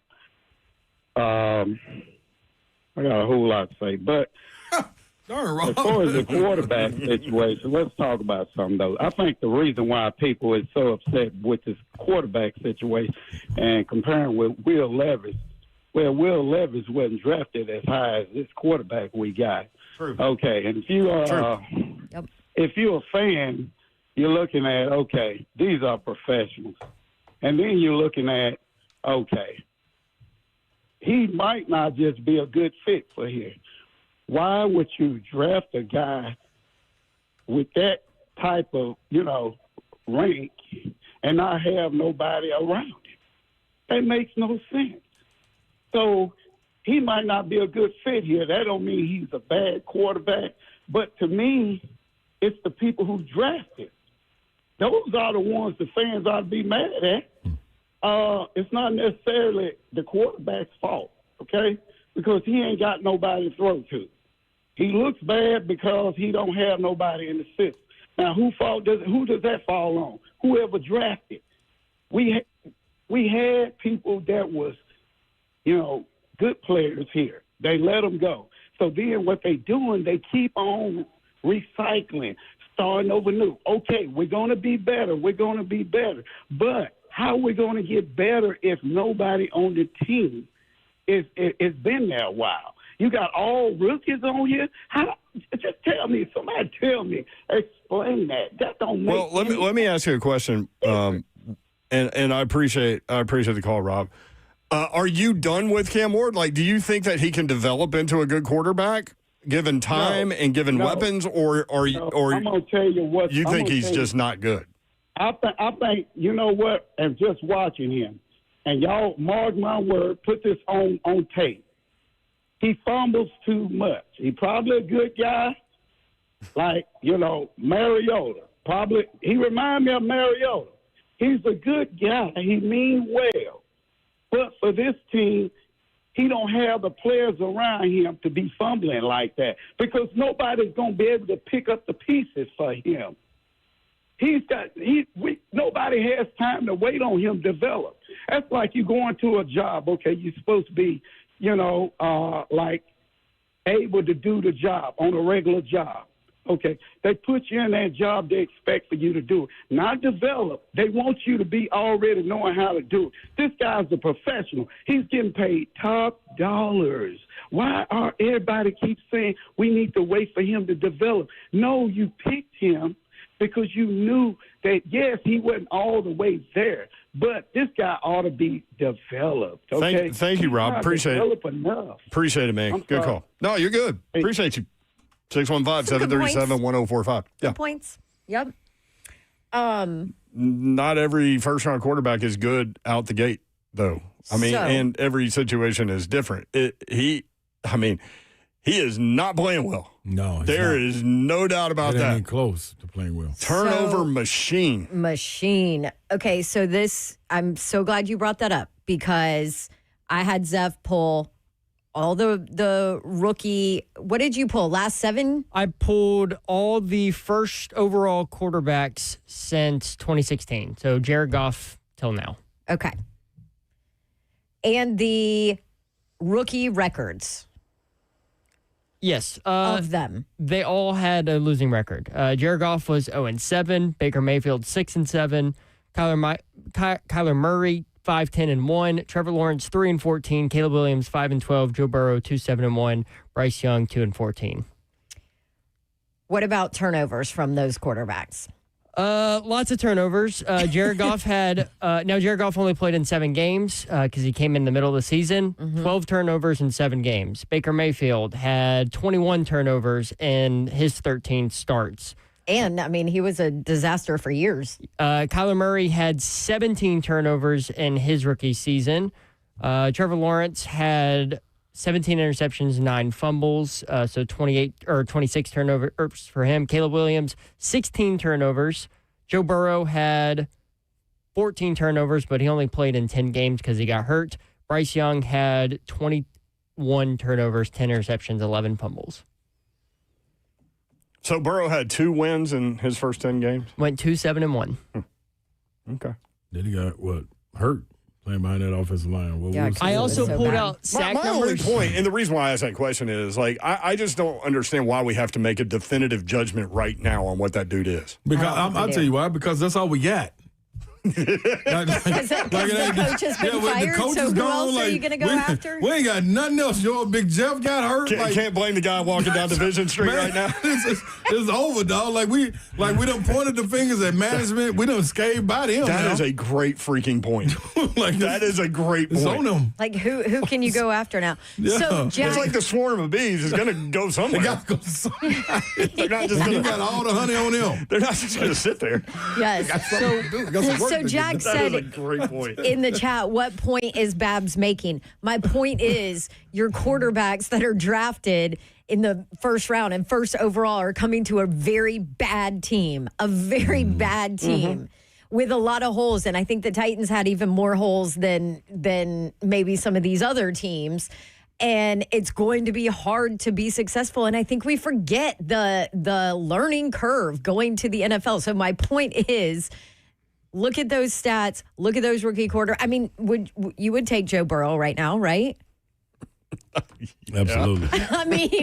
He wasn't great when he first started. He went from that 2-7-1 to the Super Bowl in 2 years, right? Yes. And was that year 3 they went to the Super Bowl? Year 3, yes. Yeah, we all saw that. Baker Mayfield, Goff, you can look at some of these starts from these quarterbacks, and my point is it's too early to Bryce said no, he's hurt. True. Very true. Yeah. But my point is it's too early to sit here and say, Cam Ward's a bust, he's done, that's it. Yeah. And that was the sacrifice they knew they was going to make with Joe Burrow too, because you see what they did. Instead of investing in the O-line, they invested in weapons, and they went and got Jamar Chase and T. Higgins, and here we are again with him being hurt for the 3rd time in his career. Yeah. So and missing a significant amount of time, too. So, Yeah, the whole me season. put this out there, too. So Cam Ward, through 7 games, has been sacked 30 times. 30 times. Now, part of that's on him. Part of that holding is to on the ball. him. Yep. But That is true. just We these, will point that out. from these quarterbacks I pulled, Bryce Young in 16 games, 62 sacks. Joe Burrow in his 10 games, 32 sacks. Caleb Williams in his 17 games, 68 sacks. Trevor Lawrence, 32 sacks. Kyler Murray, 48 sacks. Baker Mayfield, 25 sacks. Jared Goff in his 7 games, 26 sacks. There's not a lot around him. And yes, some of that is on him, holding the ball on too long. But, like you said, the Titans were the worst team in the NFL last year.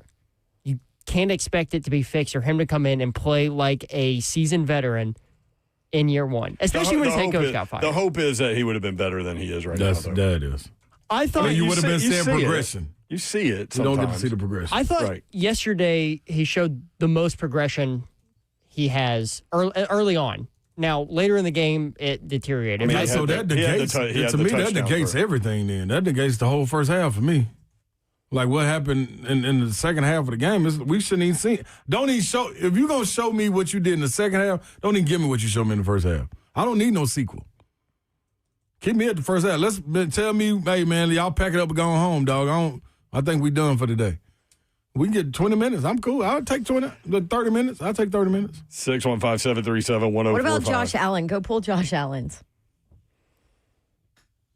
Cousin Tony in the chat said, But can guess we what, take though? time to reflect on Josh Allen? This is the problem with all that, though. And this is the part that people are forgetting. Oh, they've been good. In all of those scenarios, you've trusted the people in the front office to get you over the hump. So it's not been all of this, well, I don't know in the other fan bases, but I haven't heard it as loud as here. It hasn't been going crazy about, oh, man, not again. You missed on this one. You missed on that one. You missed on this one. You missed on that one. These other franchises, New England with Drake May, they trusted in the front office to get it right. Detroit said, hold on, y'all be cool. We're going to trust in Dan Campbell, trust in us to get it right. Awful start for Dan Campbell. Awful. Like, that's what it is. So the problem lies, and I'm going to keep on going. I was there last week. I'm going to be there this week. Until the reins are given over to Mike Borgonzi. I don't care about them going hand in hand and making decisions. Till it's Mike Borgonzi in the captaincy. No more hand in hand. Give me him or give me death. All right, Patrick Henry. Borgonzi or death. That's all I got. Give me liberty or give me but you death. got to trust in Breaker, something. you're out. Yeah, they saying be patient, but these other franchises, when we naming these other QBs, had a direction, and everybody was like, okay, they wasn't missing constantly over and over and having a rotating door. So that's where you leave the fan base and us watching like, damn, what are we supposed to do? Yeah. Trust it again? We just tried to trust it. Well, and we've said it. The common denominator here is Chad Brinker. That's it. Voice of the Vols, Mike Key, joins us next. 3HO.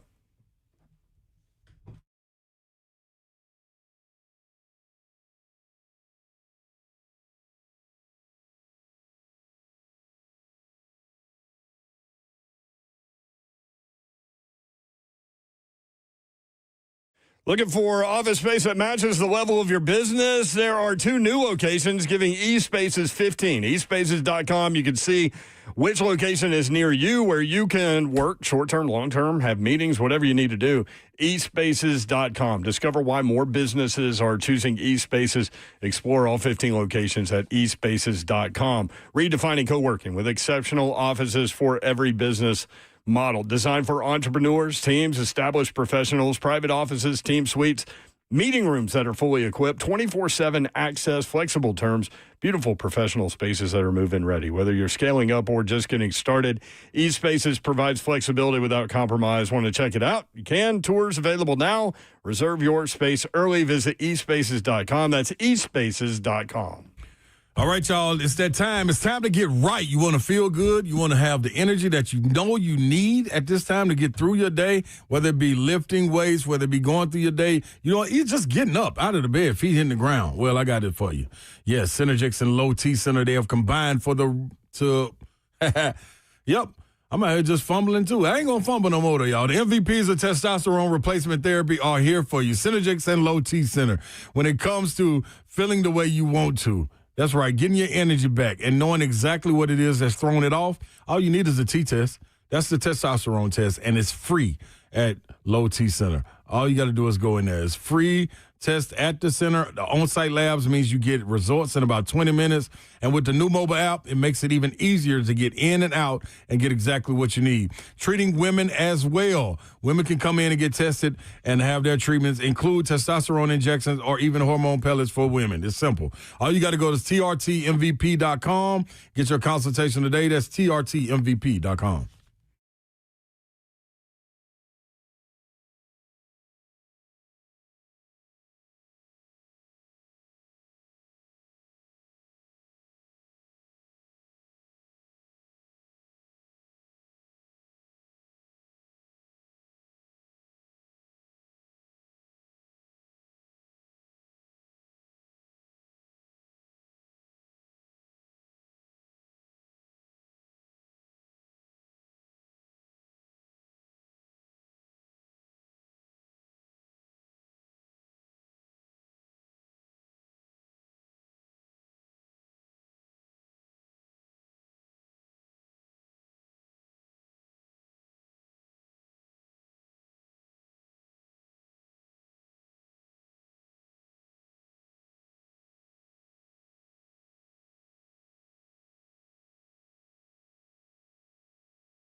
3HL 104.5 The Zone. Brent Doherty, Don Davenport, Ron Slay, the voice of the Vols. Mike Keith joins us now as he does every Monday at 4:20.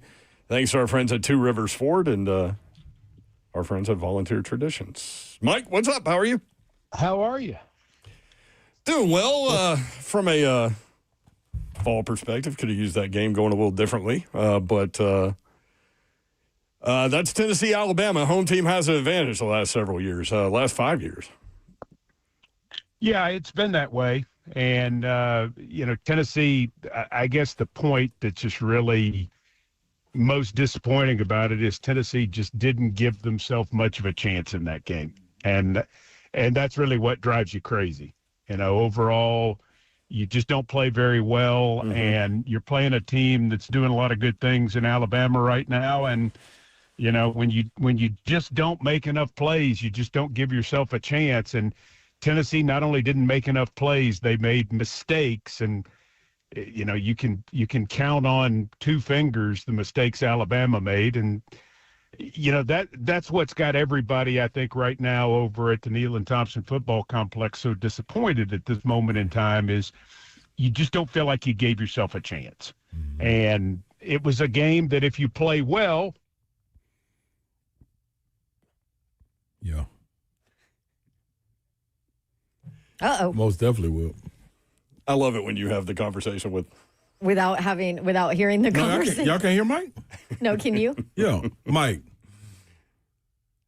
Yeah, I don't know why they can't hear you. But Mike, another question real quick, Mike. Mike keeps joining us, voice of the Vols, sponsored by Two Rivers Ford. Mike, let me ask you, man, how big was it that turnover at the half? How big, how momentum swinging was it? Tell me, Mike. He will in just a second. You were in the okay. What was wrong with my phones?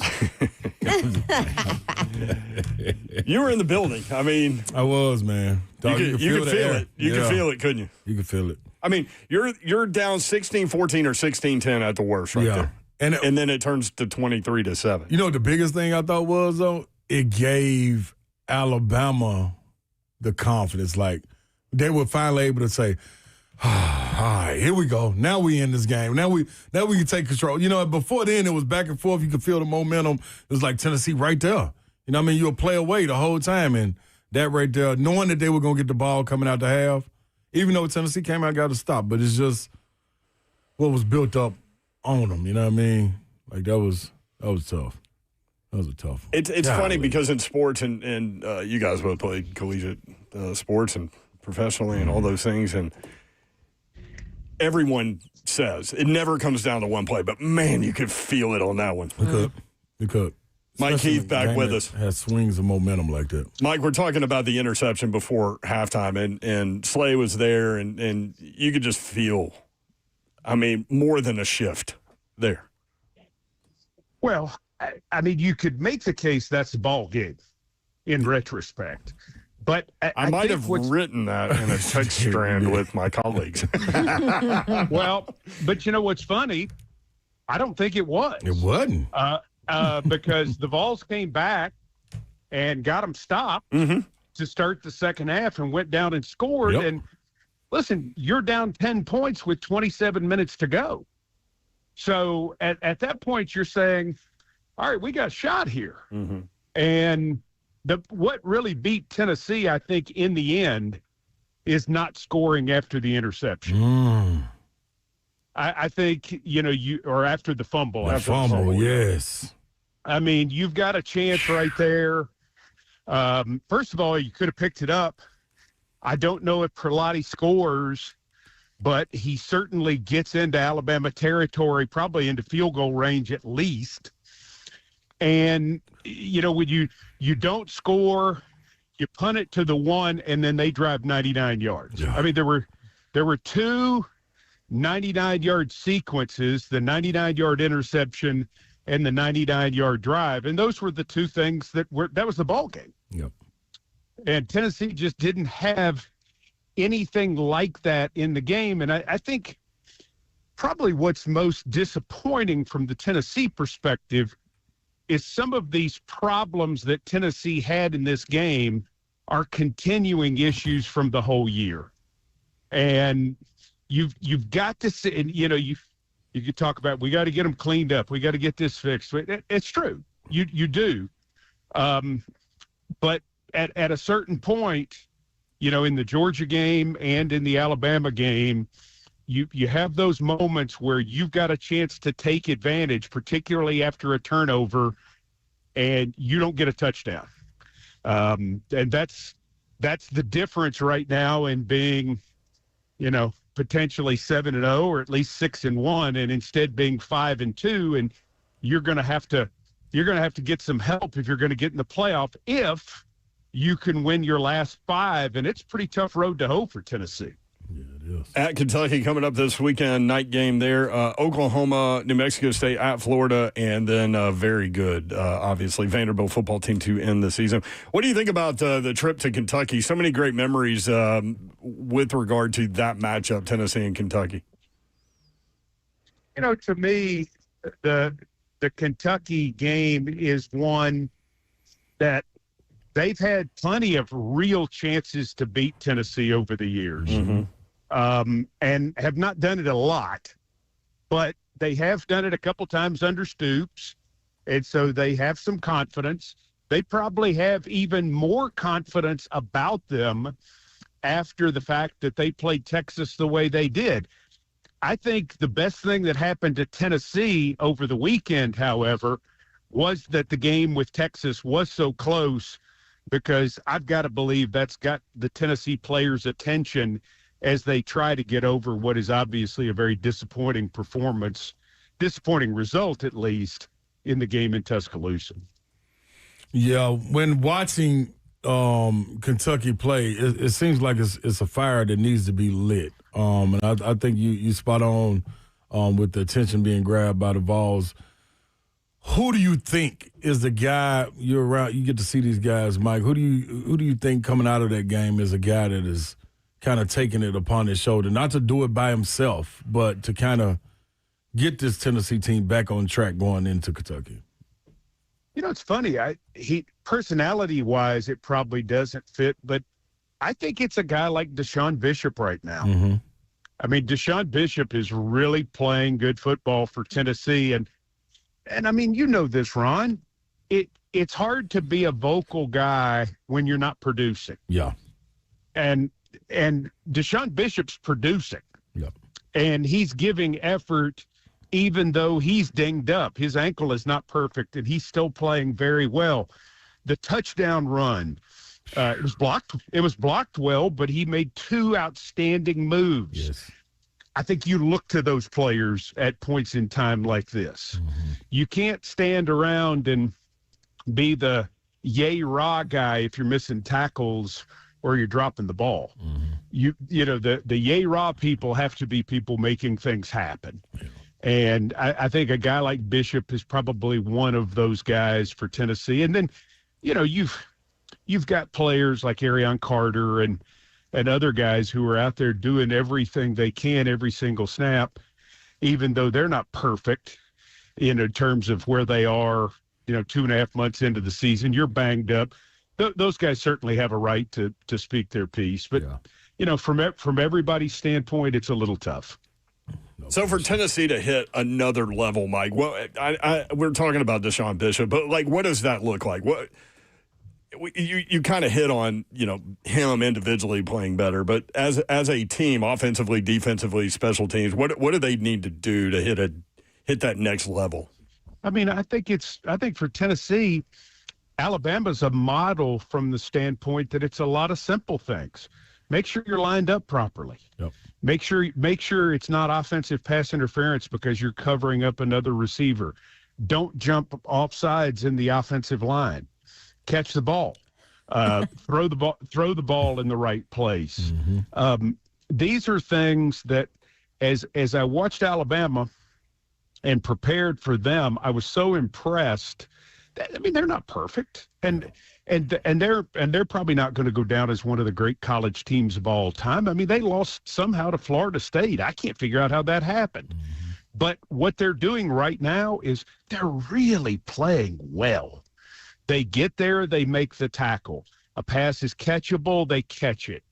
Ty Simpson's throwing it in the right place. They're not getting a bunch of pre-snap penalties.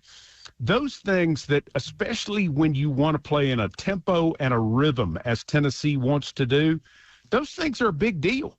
I mean, you think about right off the bat, first play of the game, you hit an 8-yard pass, 2nd and 2, you get a pre-snap penalty. Now it's 2nd and 7, and then you don't make a first down. Yeah. You know, if you're on the ball at 2nd and 2, I bet you pick up that first down because you've got your momentum going and you get rolling. You know, they lost a couple of big gains from Vrabel because of penalties on Staley. And I mean, I'm not just meaning to single guys out, but those things just build up in such a way it gives you difficulty. If Tennessee can take care of those things, I think they're good enough. I think they're talented enough that they could finish 10-2. But you know, if you don't, you open the door for good opponents, and there are multiple good opponents left on Tennessee's schedule. Kentucky 2-2 at home. The 2 losses against the 2 SEC teams, both ranked at the time in the top 25. They lost those 2 games to Texas and Ole Miss by a total of 10 points. What makes it challenging playing there? I mean, it's an interesting venue to start with. It always has been. And Kentucky historically has been a far superior team at home for whatever reason. I mean, I can't speak to why that is, but normally they've just been so much better. Their win at Ole Miss last year, notwithstanding, most of their great wins have been home. I think, too, they're really not that bad, guys. Yeah. They are not. I mean, I understand they're 0-4 in the SEC, but they don't look like the doormat team that some 0-4 SEC teams have looked like in the past. They have a lot of new players. They've also invested in their freshman class heavily, their last 2 classes, so they look better in those areas.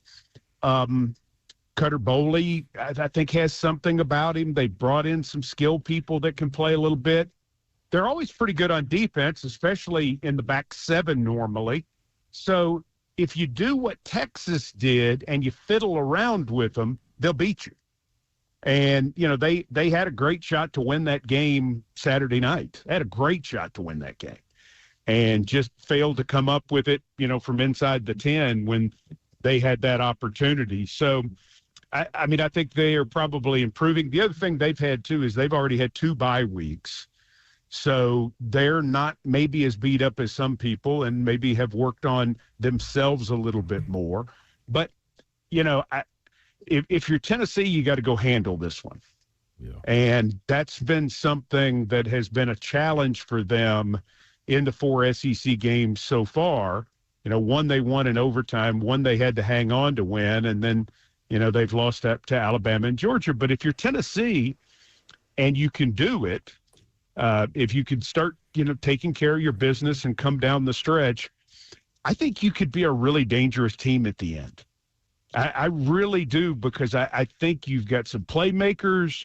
I think the quarterback's a pretty good player.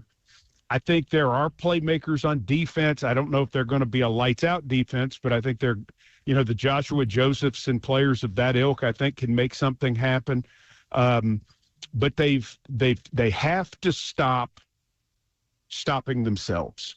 And some teams can do it and some teams can't. And to this point, they haven't been able to cut that out in wins or losses. Mike, let me ask you, switching gears just real quick, man. You got I think, what is it, 4 o'clock game against Kentucky? Or what is it? No, 6:30? 7:30? 6:45. 6:45? I'm all around it, Mike. I knew you'd get me that. That's all right. You had it all the way. You had it surrounded. You knew it was Saturday. I knew it was on Saturday, Mike. You knew it was Saturday, right? Got plenty of days to figure it out. Speaking of Saturday, though, and turning around quickly, Mike, will you be in attendance for what's going to take place on Sunday? I will be calling that on the board. I wanted to hear that, Mike. How excited are you for that? I know we're in football season, but the young man, Carlos Boozer's son coming in versus Nate Ament, man. Like, I know it's not one-on-one, but how excited do you see that as an exhibition game? Oh, I think it's going to be fantastic. Yeah, we'll be on the air at 5:30 with that. And we're really excited about Tennessee and Duke and getting basketball started, having the overlap. As a matter of fact, one of the reasons I lost you for a minute is I'm downtown to introduce Rick Barnes at a big charity dinner down here tonight. Hey. Nice. And so I got to interview Nate Ament today. And we did confirm that he says amen. It's amen. Thank you for that. Amen, good. like amen. Hey. Amen.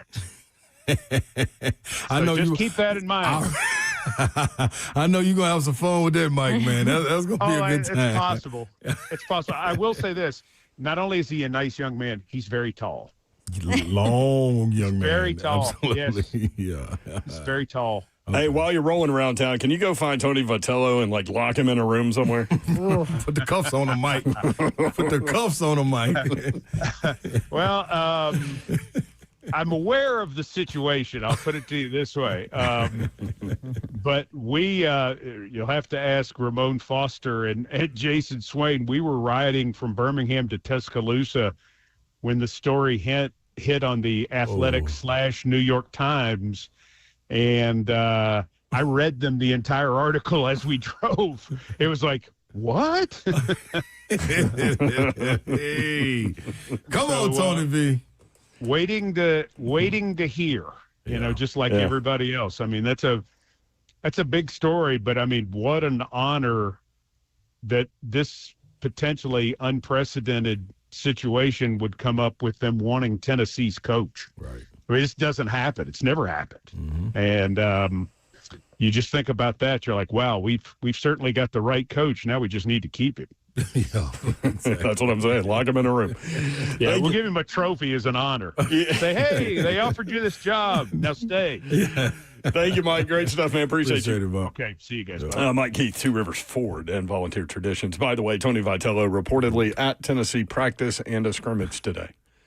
So that is the latest news there. 615-737-1045. You want in 3HL 1045 The Zone.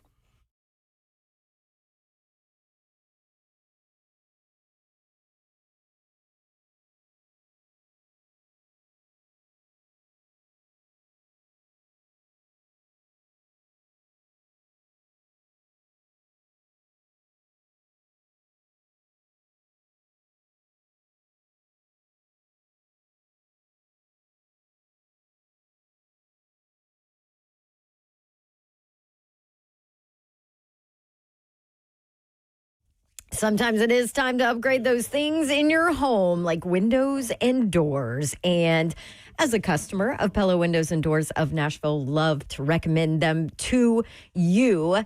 I chose Pella Windows and Doors of Nashville after our rental property. Our windows were failing, had no choice but to replace them. And I did all the research for you. I went through every single company that could service that area. And out of all of them, I loved Pella the most. And I've loved the experience. They have been awesome to work with. And you might be surprised to learn how affordable new windows or replacement windows and doors are from Pella. Affordable and, of course, the best quality out there. Voted #1 by Nashville homeowners as the leading window brand in Nashville. And they've got the staff in place to make sure that they can take care of you. I love a good deal. You love a good deal. Pella wants to give you a good deal. And I call it the Dawn Deal. So for October, Pella has now been in business for 100 years, founded in 1925. And so they're giving customers $100 off each window or door because they're celebrating their 100th year in business. And on top of that, for October, ask for the Dawn Deal and you'll get 50% off qualifying installations and 0% APR for 48 months, plus that $100 off a window. Schedule your free consultation and it's easy to do it online. Ask for the Dawn Deal. PellaNashville.com. I want to tell you about a new obsession, Daisy French Onion Dip and Daisy Ranch Dip. I love it. I had some Daisy Ranch Dip over the weekend watching some football, guilty pleasure during football season, eating dips with chips, wings, and veggies while watching the big games. And now Daisy comes out with a delicious Daisy French Onion Dip and a Daisy Ranch Dip. As delicious as homemade dip, they're made with real herbs and spices and other ingredients that you would find in your own kitchen. I invite you to snack the proper way. Look for Daisy French Onion Dip and Daisy Ranch Dip at a grocery store near you.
You should have played that for Mike. He wouldn't have known what to do with that. Yeah, no, I told Zach, I was like, I can't play it at 420.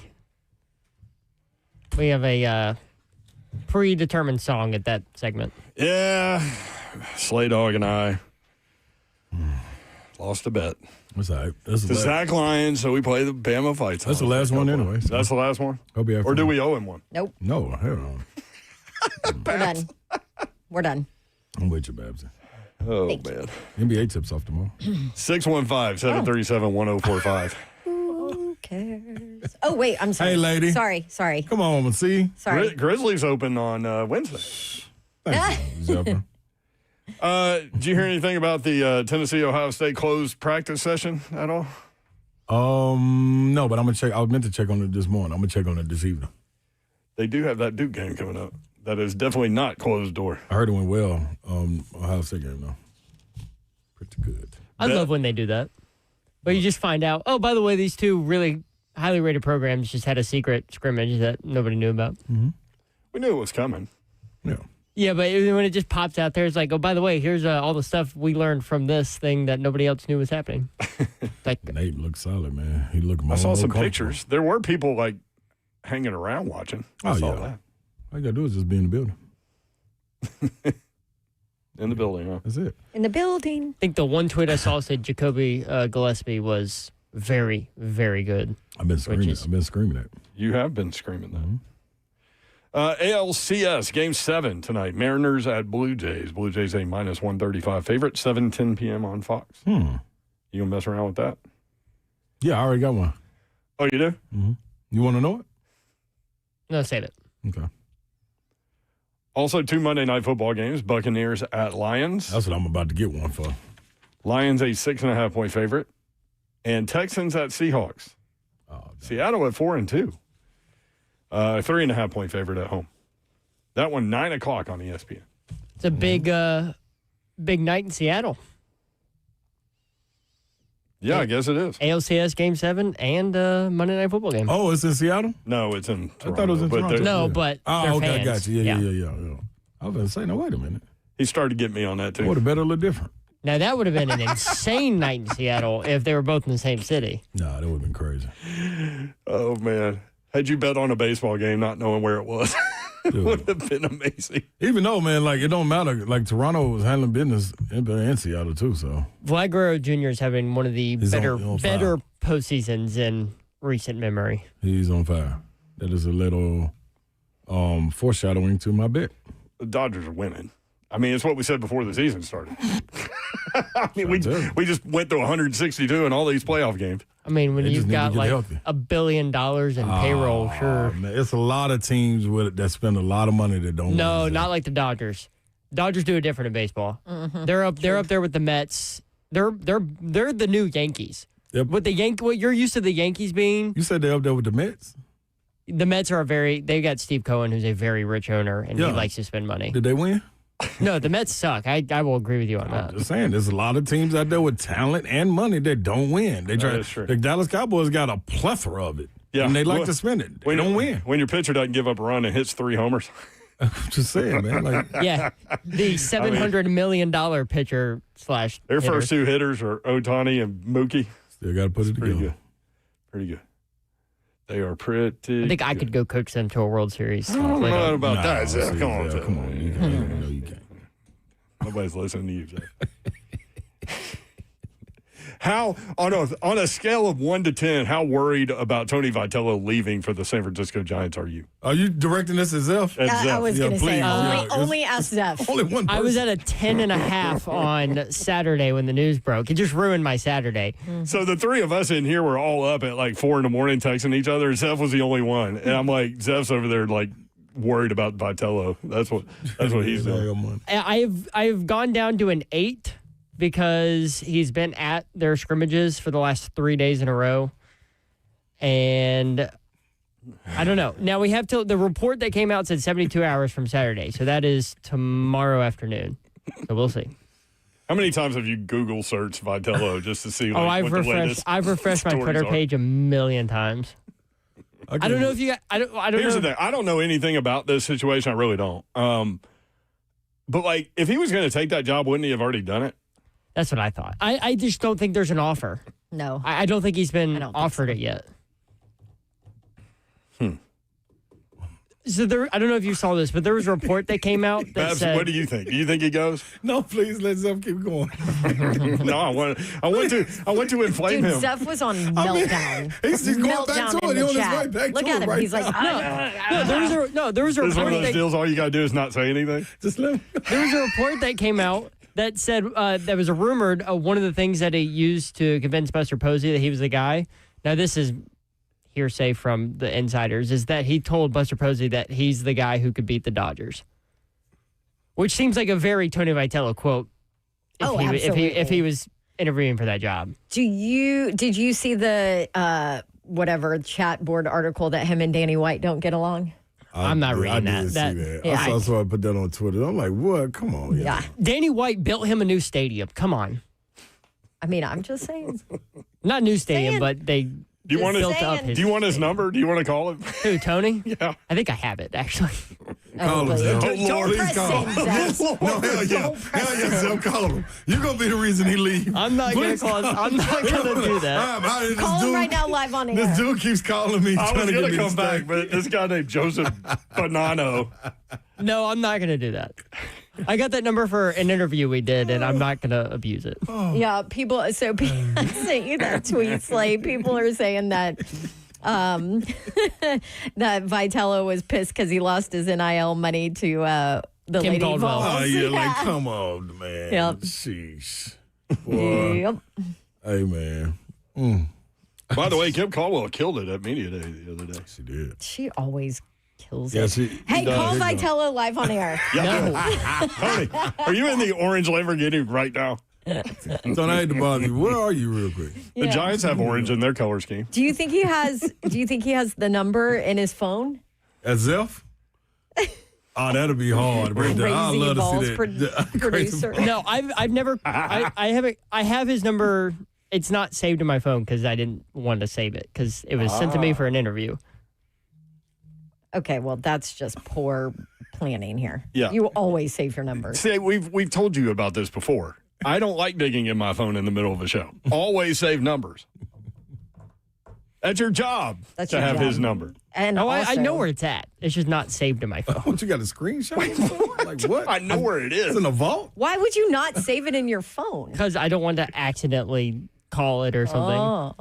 I can't So tell Zeph you can't how control many himself. coaches That's have what he my means phone. by accidentally. Zeph, you Yeah, can't control yourself. no. This is what That's not this what I is meant. where we are. This is where we are. Lord have mercy. We're never getting Tony on after this if he stays with Tennessee. I heard you have my number, kid. Yeah, no, sorry. I mean, he Oh, likes that's this. good. Oh, wow. So 8, huh? Right now, it may or may not go up or down depending on. It's about to go up in about 2 About to- minutes. Yeah. We'll ask Chris Lowe what he thinks about it, and then Oh, there you go. Oh, then That'll- it'll really go up. that'll dictate where your Yeah, number Chris is. Lowe is going to either make or break my evening. Oh, with you're that. going to put it on edge.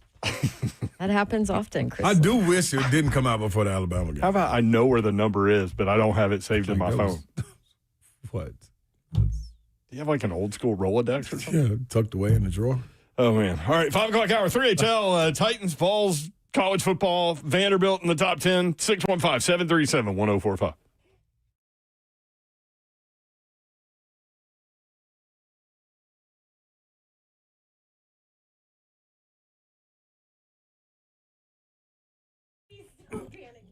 Brentwood Jewelry is where you need to head. It's 7012 Church Street East, located in the heart of Brentwood, just off Franklin Road. Right there. You jump off, 24? Nope, that's a lie. 65, get ready to the Franklin Road, bust that left. Man, you right there at it. It's going to be right there on the left. I'm telling you, man, you're going to go in there, you're going to have a good time, man, because that's what they make sure you do. It's exceptional style, exceptional deals every single day for over 50 years. They got it from engagements to heirlooms being shined up, or you want to have a gift. Birthdays, you got Christmas coming up. You can get ahead of all of this. All you got to do is go into Brentwood Jewelry. And if you don't want to go in, just go to BrentwoodJewelry.com and just surf your handheld device, laptop, whatever it is. Check out what they got, man. I'm saying rings, earrings, bracelets, the watches. Oh, yeah, top notch when it comes to watches. They're Nashville's premier timepiece dealer. That's what they do. I'm telling you this because I know this. All you got to do is go to BrentwoodJewelry.com.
Good afternoon. It is 5:03. I'm Jess Bonanno live from the Circus Sports at Kentucky Downs studios. In NFL news today, Ravens quarterback Lamar Jackson did not practice once again. He hasn't suited up since injuring his hamstring in Kansas City on September 28th.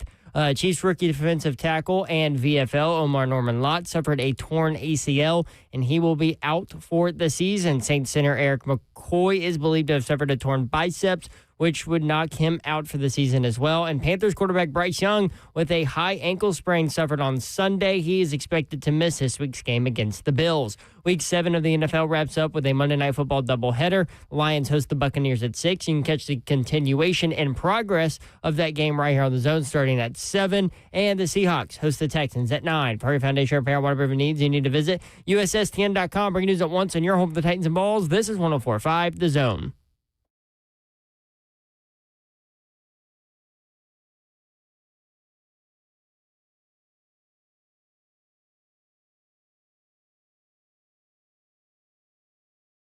Three and 104.5 The Zone. Brett Doherty with you on a beautiful day in the Music City. Let's go. It's a little chilly.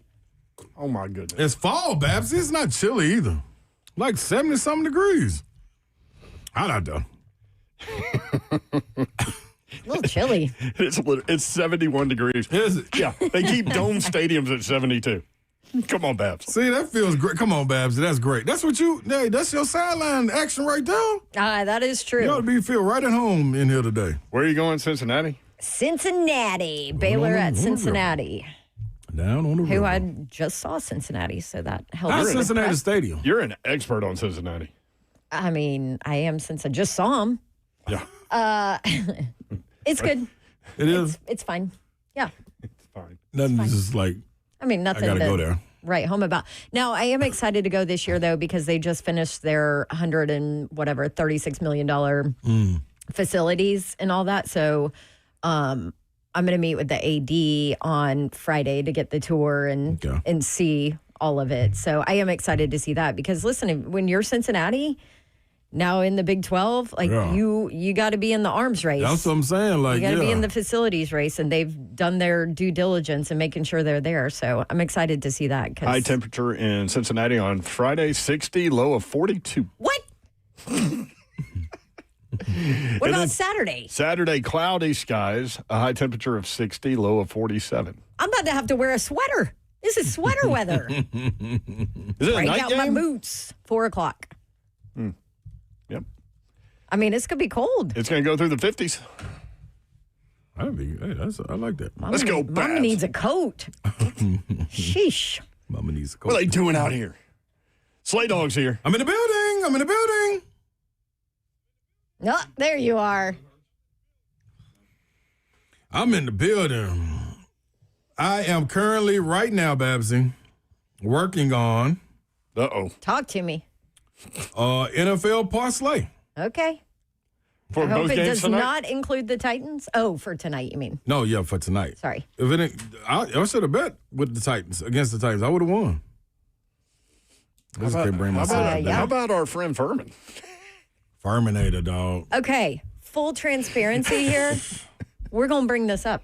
Yes, we are. Because he texted us. What was the line? 7. 7. He got it at 7. Okay. He got it at 7. Bet on the Titans. What was my immediate text back to him? Something snarky. Are you freaking crazy? Yeah, Why would yeah. you even consider betting on this Titans team right now? Why? Knowing you I don't lost. care if the number's 14 and a half. That's right. No, absolutely. I said this is not your brightest move, Furman. He said, We haven't heard from him since, by the way. We haven't. I bet the Titans plus 7 today. Please pray for me. Todd, Father, what are you thinking in all caps? Tripping. This team is straight buns. That's right. That's what I said. This is what Babs said. Buns. That was my nice way of saying Cam Ward's ass. Don Davenport is here, y'all. Hi. What up, Babs? Hey, happy Monday. Titans colonoscopy Monday. That's bomb. That's right. So from a Let's go. Tennessee fan perspective, We'll have plenty of time to break down the Tennessee-Kentucky game this week. But from a fan perspective, this week always makes me nervous. Because it's Kentucky? Yeah. You just never know. You never I know do with know that program. The record over the last 40 years is 37-3. Jeez. But I still get nervous about it. But it's because not Jeremy Pruitt. It's also because it's not like Tennessee doesn't handle games against Kentucky. You know what I mean? Like, I feel like they're often always, tight games. Yeah, at some point it's always tight, even when it shouldn't be. Is that going to happen this weekend? 3 of the last 4 have been 10 points or less. Listen, Kentucky, It shouldn't we happen. got y'all on the list. Oh, here we go. We're Kentucky in it. Kentucky, we got y'all on the list, dog. You know what it is. Every time we get ready to do this, that's right. The kitty cats, they looking for them new little. You know what I mean? Make still one of them little what's the name? The little boxes that Buck got that kind of rotate on his own to help clean you. Litter boxes? Yeah, but other than that, though, dog, that's all y'all get. We ain't coming to play around with y'all up here. And it ain't it's all Publix this week, too. Publix and Whole Foods. You're anti-Kroger on I will Kentucky not go to Kroger. This week. Nope. I won't even ride through the park. What about the turnip truck? What was that? It's right down there in the Gulch. Turnip truck? Yeah. It's a grocery store. A truck? No, it's not really No, a truck. That's just what it's called. Oh. I think it started I actually never seen as that. Yeah. yeah. It's Oh, like one of turnip these. truck. It's one of these health places. Kroger. Oh, okay. I'll go there then. They got something for me. I ain't the healthiest, but They're over there by your sandwich place and your juice place. I'll swing in there. Swing in there, see what they got. What kind of they got fruit? What they got, y'all? That's what I'm saying. Like, they want me to turn All up. the products you could ask me about. Is it turn you're looking up for or turn up truck? Like turn up green truck? We're not doing this. No, seriously. No. Be cool, Zell. Hold on. Let me. T-U-R. Is Vitella still in Knoxville town? Spell it. Zeph, have you ever heard of it? Call him. I've never heard of the turnip truck. See, what did you just say? Spell what you just said. It's TURNIP. Okay, truck. okay. Turn up. I thought you were saying to turn up, like turn up, get a buyout truck. I think they should name it the turned up truck. No, you just say turn up. The turn truck. That's cool with me too. 657-371. I didn't know it was a store. By the way, Mike Vrabel always called on Teresa Walker from the AP first at every press conference. He said this about that. Quote, "It's a tough business for women breaking into this league. There's Teresa, and she's plugging away, and she's always right there in front and super attentive. And so I figured, just out of respect to her, give her the first question, and it kind of stuck." I like that, Mike. Yeah. Pretty cool, man. By the way, Texas A&M 7-0 for the first time since 1994. Marcel Reed, 1,770 pass yards, 241 on the ground, 15 touchdowns, 4 interceptions. They go to LSU. LSU's in trouble. LSU in big trouble. They got spanked around a little bit by Vanderbilt. A little bit. Well, no, a little bit. No, a little bit to this one, you knew exactly. This one was one. I'm gonna tell you how bad they got spanked. Let me tell you how bad Vanderbilt spanked up on LSU. We tried to tell Mariani too. Oh, he was the other one. Come on, Moonshine. See, but he did the emotional hedge because he was happy for Vanderbilt, even if he lost a little bit. That's what he said. Yes. You remember when you we tried to trouble? talk him out of it. Vandy's winning that game. Yeah, but this is how much of a spanking it was, and Vandy should be proud of this. Do you remember when you were little and you got in trouble in school or something, or maybe even at home, and your mom would call home before she even got there, or dad, and was like, "You know what? You just be ready when I get home," and you already got your pants off, and you just sitting there in your dun-dun-duns on the edge of the bed, and you know. And a lot of times the parents would delay coming home because they know it's making you fester in it, and they'll call and check and see where you sitting at. You better be on the edge of that bed, because when I walk in, that ASS is mine. And that's what Vandy did to LSU. They whipped them all up and down the field. They did. They physically all whipped up them and too. down the field. Here's the thing. Handled them. LSU, like Brian Kelly's going crazy in press conferences now. Yeah, he lost his mind too. He's got A&M coming in this weekend. He's only lost one night game at LSU. But they got A&M this weekend. They've got Alabama next weekend. The physicality ain't going to stop. Like, it's going down. A&M defense ain't playing either. No. What? Woo-wee. Brian If Brian Kelly lose these next two, can his CB scorching? Oh, we got to chill on Brian Kelly. No, I think they don't chill down there. They definitely don't chill. That is not a land of chill people. No, especially not with Brian Kelly. They'll fire you for winning the national championship a year too early. They won. It's true. They did. They fired our guy, Coach O. I just love how you put that there. Didn't A year too early. He did. He should have won a year later. He would have been cool. That year too early, the expectations got too out too fast. Boy, he's gone. Well, especially we're talking about Pavia and Heisman, and I brought up all the quarterbacks that were on the early season Heisman list that are now no longer talked about. Nussmeier. You remember I kept on saying, that's man, one of them. I hold on, y'all. Everybody we got on the air that has something to do with the state of Louisiana. I kept asking, hey man, every person. Yeah, tell me again what it is. To me, why is he rated so high? And lo and behold, injuries and everything. He is banged up, and that's cool for sure. Poppy but he's playing. That's all I'm saying. Poppy was banged up last year. Come on, y'all. You know where I'm at. You know where I'm at. You know exactly where I'm at. I'm the excuses, man. Throw them out. Throw them all the way out, man. You gotta go get it. Hey, nuts, man. I knew it. I knew he wasn't, boy. That's nuts. Is he going on your list? I was about to say it. I'm gonna give him one more week though before he turn into Nathaniel Nussmeier. And before he turned into it, because I seen this with my own eyes, I knew it. I'm gonna give him a minute. I'm gonna give him. He got one more game. Nussmeier, and you'll be on the board, brother. Titans, y'all. Matter of fact, I know what to do. You know what to do. Yeah. Before I do my parlay at the end, we got somebody going on the board. Put it on the board. The whole team just going on the board. The nice guy board? No, the Nathaniel board. Oh, the Nathaniel. The whole LSU team? I don't think it'll be them. I will say we had some question marks about LSU. Yes, at the we beginning did. Of the season. Yes, we did. Like, what was going to change? Like, you knew Harold Perkins is getting back in his swag bag a little bit too. But Weeks had to sit out. Didn't he have to sit out this? He was injured. Yeah. He was injured. Thank but you. the other one played pretty good. The other weeks, the Weeks brother. But they boy. So they've got Texas A&M at 6:30 on ABC. They've got at Alabama. They got Arkansas. Talking about home. Vanderbilt. No, LSU. LSU. Mm-hmm. Texas A&M at Alabama, Arkansas, Western Kentucky, and at Oklahoma. Arkansas hanging in there with people too. They are. Who's Arkansas going to hire? Maybe Petrino. Yeah, man, that's going to be interesting too, man. If he get that job again, let's ask Chris Lowe. I wonder if he's nicer to people nowadays. Like, he's always been a jerk. Did you? Gotta be. Did y'all see Texas A&M's win graphic after?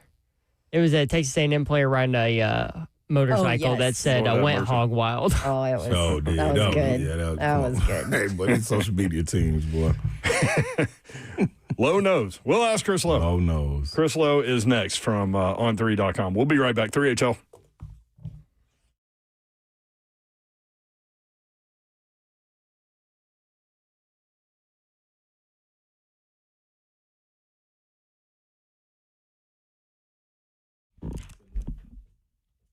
Two Rivers Ford.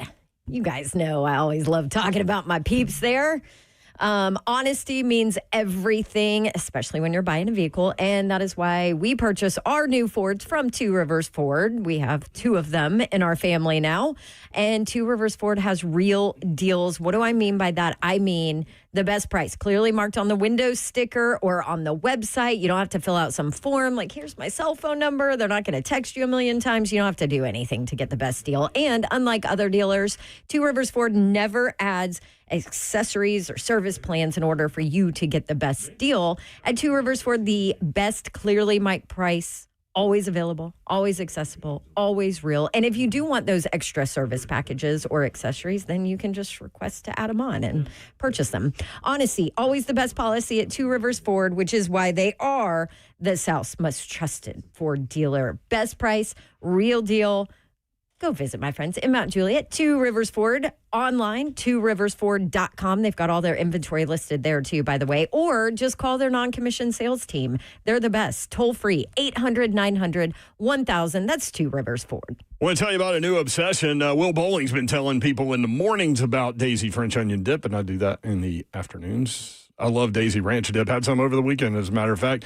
Daisy came out with the delicious Daisy French Onion Dip and Daisy Ranch Dip, and these are game changers. They're as delicious as homemade dips, and they are made with real herbs and spices and other ingredients that you will find in your own kitchen. I invite you to snack the proper way. Look for Daisy French Onion Dip and Daisy Ranch Dip at a grocery store near you.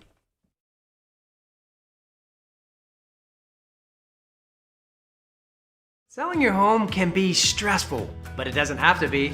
Get a guaranteed offer from Mark Spain Real Estate. There are no showings, no open houses, no stress. Work with the #1 real estate team in the U.S. and close with confidence. Go to markspain.com today.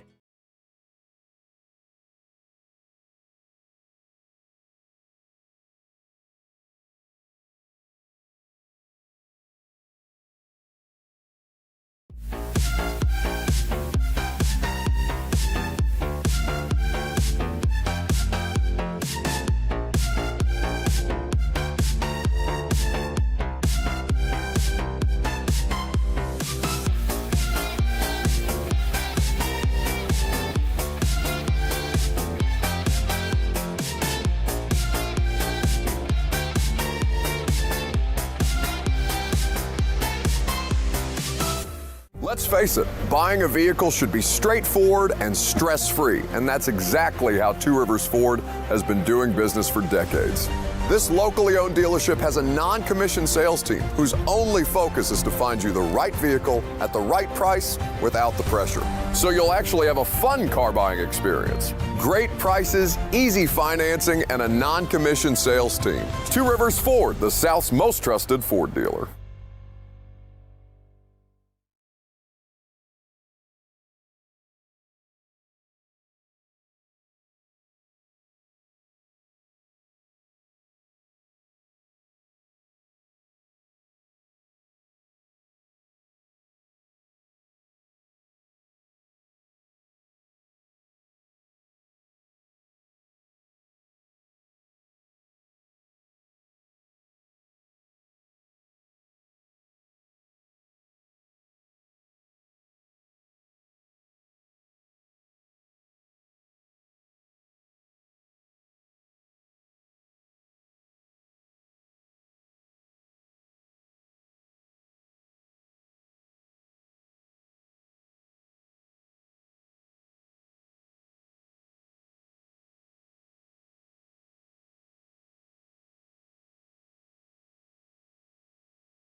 3HL 104.5 The Zone. What did you just say, Zeph, in our ear? I said pour one out for Billy. Yep, Billy Napier. As a Done. Vols fan, I'm sad he's gone. It was quite a run. Below 500. Man, they should have lost to Mississippi State. I don't know what Mississippi State was doing. Why were they throwing the football there? Chris Lowe joins us from on3.com. Chris, you know the answer to that question? I just know Jeff Levy said he wanted the 20-yard line was sort of where they wanted to get to. I think the kid had missed a kick earlier. Mm-hmm, he did. Although I thought that kick was good. The 41-yarder? Yeah, it was close. Yeah. Yeah. They were at 28 or 29, so I guess they get 2, 3 more yards, 25, you look at the 42. That's what his explanation was. Jeff said they wanted to get that the 20 was sort of where they wanted to try to get to, spot it, clock it, call whatever, and then kick the field goal. But you're right. I thought as you're watching that, I was watching the game play out, and I thought, you know what, this is. Of course, it didn't matter as it turns out, but this is going to steal it because State's going to win this game. And tough. That's 2 tough losses for Mississippi State, man. They lose that one. They easily could have won, and they lose it at home in OT to Tennessee. You just spent time with Lane Kiffin. Is it that easy, Lane Kiffin to Florida? I don't think it's easy, but I think it's something that's going to be hard for him to turn down. And I think he will be the Gators' choice. Now, that doesn't mean there aren't others involved. I mean, it's when you're trying to choose a coach there, then this is going to be their 5th coach in the last 12 years. Think about that. Scott Strickland knows he's got to get this one right. So you're going to do your due diligence, and you're going to talk to people and do your homework, and you can't just have one guy. You better have 2 or 3 that you feel comfortable with. But no, I think Lane Kiffin is right there at the top. But Lane is not looking, and I think this is probably the best way I would convey this. He's not looking to leave Ole Miss. He really has enjoyed his time at Ole Miss and feels good, feels at home there. His family's around him. He's very, very grateful to the fans and the administration, the community there, and just the way he's sort of been able to find himself at Ole Miss. And you know what? They've invested in football. It's not like Ole Miss is a bare ball, just doesn't have the kind of cash you need to compete. They've invested in the portal. They've been able to go out and get really good football players and beat other quote-unquote blue blood programs to get them. And they're having success. He's won 10 games 3 times. I think they got a great chance this year to be in the playoff. They went toe-to-toe with Georgia Saturday on the road. So it's not like I understand fan bases, whether it's Ole Miss or Tennessee or LSU. Hey, there's nothing wrong with us. Why would you want to leave us? We're not the stepchild. I get that. And if he does go to Florida, I think it's all about what he thinks he can do at Florida, as opposed to there's something wrong with Ole Miss. Chris Lowe with us from On3. He has been somewhat vocal about crowds, right? Maybe that's part he gets mad when they leave. He gets mad, I think, when the student section empties out or there's not enough people there for non-conference games. So, yeah, I mean, imagine that, Wayne speaking his mind. Sounds like somebody else who used to coach at Florida. See, I made that point earlier. Like, I would love to see another visor guy from Missouri down there, Drink. I would love Drink to get that job. Can you imagine the trash he would be talking? Oh, gosh. Yeah. Well, I mean, both of them would in different sorts of ways. They both sort of. But I think Drinkwitz is another guy it's right there on their list. I think James Franklin would and could factor in there at Florida. Franklin's going to coach again next year. I've texted with him a couple of times this week. He very much wants to coach and is eager to get back into it, ready to go.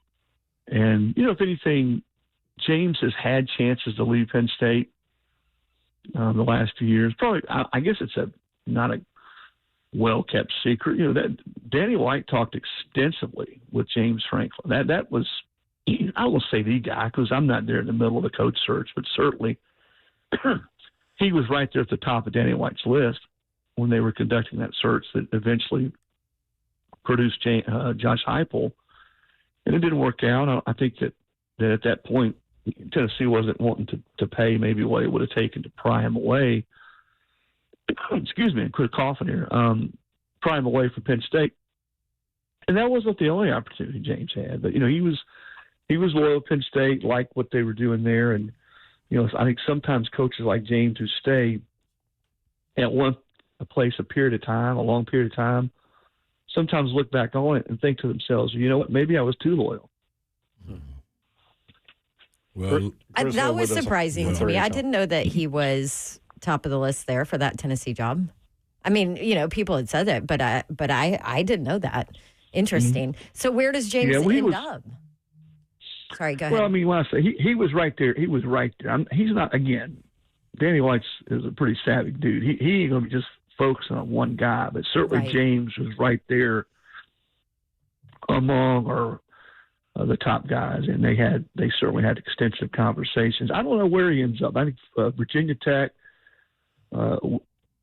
has, I think, possibilities. And Dawn, I hate to say this. I knew you were going to say it. But if there are other openings in the league, let's leave it at that. Then he could end up somewhere else in the SEC. Arkansas is still open. I still think Petrino has a decent chance to get that.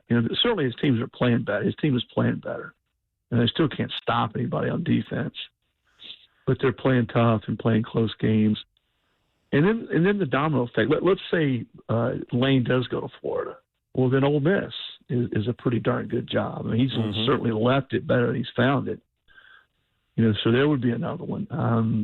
There's UCLA open. I think there was a time, going back to James being loyal to Penn State, when I think the USC job was something that he was involved in to some degree. So that's a West Coast job, UCLA. So there will be a lot of places that are going to want a guy like him who's been a proven winner. And we can sit here and talk about his record against top 10 teams, which y'all know what wasn't good. It was not a good record.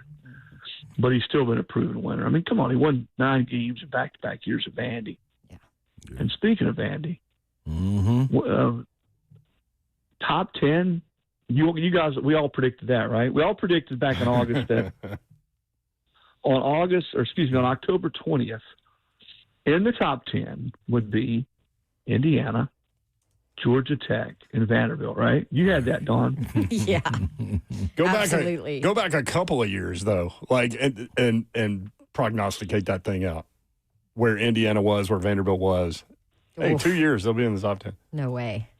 Indiana has lost more games than any Division I football program in history. Oh, my gosh. Do you know that? No. I sound like Spurrier now. Every time Spurrier says something, do you know that? I talked to the head ball coach today. I'll tease something. I'm going to write a piece on Spurrier and sort of his thoughts on the Florida job and who gets it and college football in general. And but he said about 5 times today, he made a statement. He said, you know that?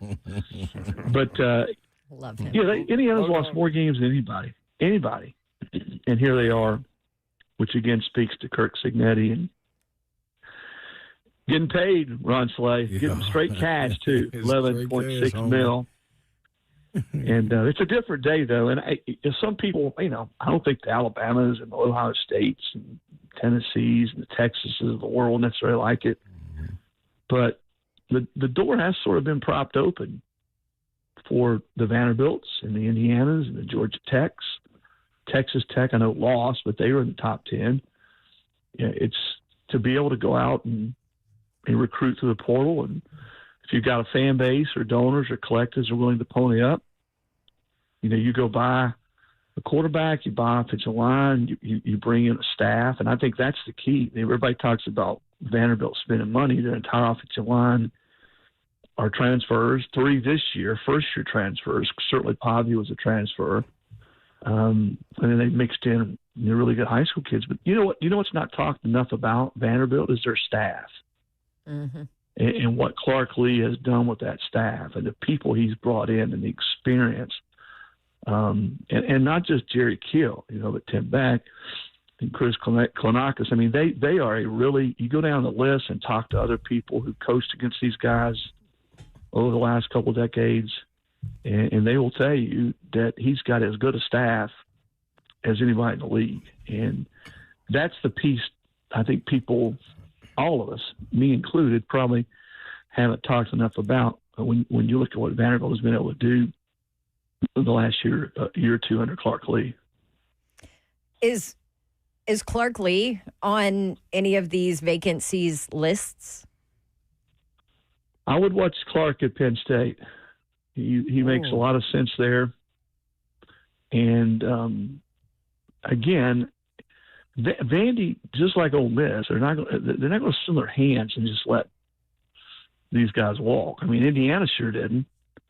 Yeah. And but I think Clark Lee is going to be a commodity. And again, hear what I'm saying. I'm not saying Clark is looking to get out or he's got his agent shopping himself. I'm not saying that at all. Okay, I think Clark is very much tuned in to what's right in front of him. They got a chance here, guys. They got a chance to be a playoff team, and this is not fantasy. This is legitimate. You look at their schedule, and they still got some opportunities to get some good teams to really add to that resume. Some of these games they get some key games at home. Tennessee's on the road. I think that's what Clark Lee's thinking about is his football team. But I do think as jobs start to come open, like a Penn State, I don't know where he fits in a place like Ole Miss if Lane leaves, or Arkansas, or Don's alma mater. I don't know where he is and all those type of bit, but you just got you got domino effects. What if say, Matt Rule leaves Nebraska, for instance, to go to Penn State? How attractive is the Nebraska job? How attractive would be Virginia Tech be to Clark Lee? I think more than anything, Vandy needs to continue to pony up, which they have, but there's other levels that I think they need to continue to get to as far as investment in football to be able to keep a guy like that. Because you guys asked that question, other schools are going to come after him. Interesting. Chris Lowe with us from on3.com. What's the latest on the Tony Vitello situation, Chris? Oh. Come on, Lowe. Help us. I can tell you that Tony Vitello was at practice and at the scrimmage today and participated in some type of charity golf thing this morning. So he's there. He's on campus. He's been there now for a couple of days in a row. We'll see. This is vintage Tony. Tony's not going to tell anybody until the decision's made. I will say he's not made a decision. I know there's been other reports out there a couple of days ago that he met with the team and told him he was leaving. He was on his way to finalize. All that is not true. And I've thought for 2 weeks that this was a serious deal, and the Giants had serious interest in him. And I think he's continued to weigh it. I think he's continuing to weigh it. Tennis, I'm told that he has talked in the last day or so with Danny White, Tennessee's athletic director. I think that's important. Those two haven't talked a lot. I'm not saying that's right or wrong, but there hasn't been a lot of conversations between those two. I think there was certainly people underneath Danny White that have dealt mostly with Tony over the last year or two. So I think they have talked. And Tony is, when you look at sort of what's been what I would call the golden era of Tennessee sports over the last, 2, 3, 4 years, 5 years, Tony is really, his baseball team is the one in my mind that sort of launched that. And then, football followed with Josh taking the team to the Orange Bowl and in the national championship or the playoff, and then sort of what Rick Barnes has done now with the Elite Eights in the last 2 years. But Tony's baseball program, in a lot of ways, sort of launched that and kept Tennessee fans engaged and really sort of kept people above water there when things weren't going as great in some of the other sports. And he's got a natty. And I think that's something when you have a coach like that who is a rock star, who won a national title, who built your program from the ground up, you want to do everything you possibly can to keep him. And, let's hope that Tennessee does that. And maybe, just maybe, in talking to people close to him, he's at that point in his life and his career where he wants to go try something different. And no coach has ever gone straight from college baseball to managing a Major League Baseball team. And there's always something to be said for being the first. And I'm sure when Tony and how competitive he is, that's something that is and will be a part of his decision. Do you think Florida State comes open, and what happens with Bill Belichick in North Carolina? Yes, I think Florida State. I do not believe Mike Norvell, which is another, glad you asked that, would be another place for James Franklin potentially. But I do not expect Mike Norvell to be coaching the Seminoles next year. So there's another marquee opening, and who knows how that carousel is going to spin and what other jobs open because of that. Bill Belichick, that thing is not going to end well. I don't know anybody really ever felt like it would end well. The way he was hired, the AD didn't hire him, the board of trustees did. That usually doesn't work out real well, and I think they're finding out. But Belichick's, if not the greatest, one of the greatest NFL coaches of all time. Certainly, when you look at what he did. But I met with someone this past week who knows him well, coached with him. College ball and NFL ball are just different, especially now. And they're just sort of a different dynamic. And I think the learning curve for him has been, even for a guy like that, as great as he's been, has been a little overwhelming. And, he's had, let's just say had other distractions too. That probably has to help. Probably has a help situation, but it's been a mess, man. And I don't see how he's. I'd be shocked if he's there next year too. I just, maybe he wants to sort of get one more shot at it year two. Maybe they throw a lot more money at him as far as NIL to get some better players, and he gives it a second shot. But it ain't going to end well. I don't see it ending well there at all. Chris Lowe, on3.com. Look forward to the piece with Spurrier. That'll be good, and people can get Chris's content on 3.com. Thank you, Chris. Good stuff, man. Thanks, CeeLo. Appreciate it, Lowe. Okay, Brett Darty. Okay, Ron Slay. There he is, Chris Lowe. Uh-oh. You want to do it or do you want me to do it? Hit it. All right. Veteran wide receiver Tyler Lockett has real quick. This is Adam Schefter. Oh, yes, this is Adam Schefter. Thank you. I was going to do it at the end, but okay. Adam Schefter reports veteran wide receiver Tyler Lockett has asked for and has been granted his release from the Tennessee Titans, and he's expected to be a free agent to sign with whatever team he wants after 4 p.m. Eastern time on Wednesday. There you go. Tyler Lockett, exit stage left. We'll be right back. 3HL.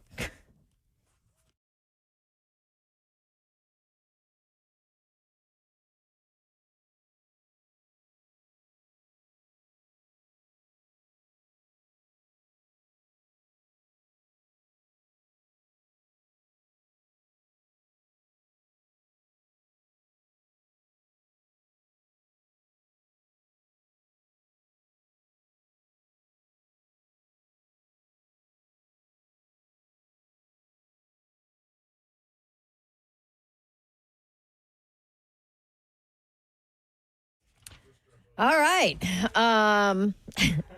Cue the Restrepo love right away, right?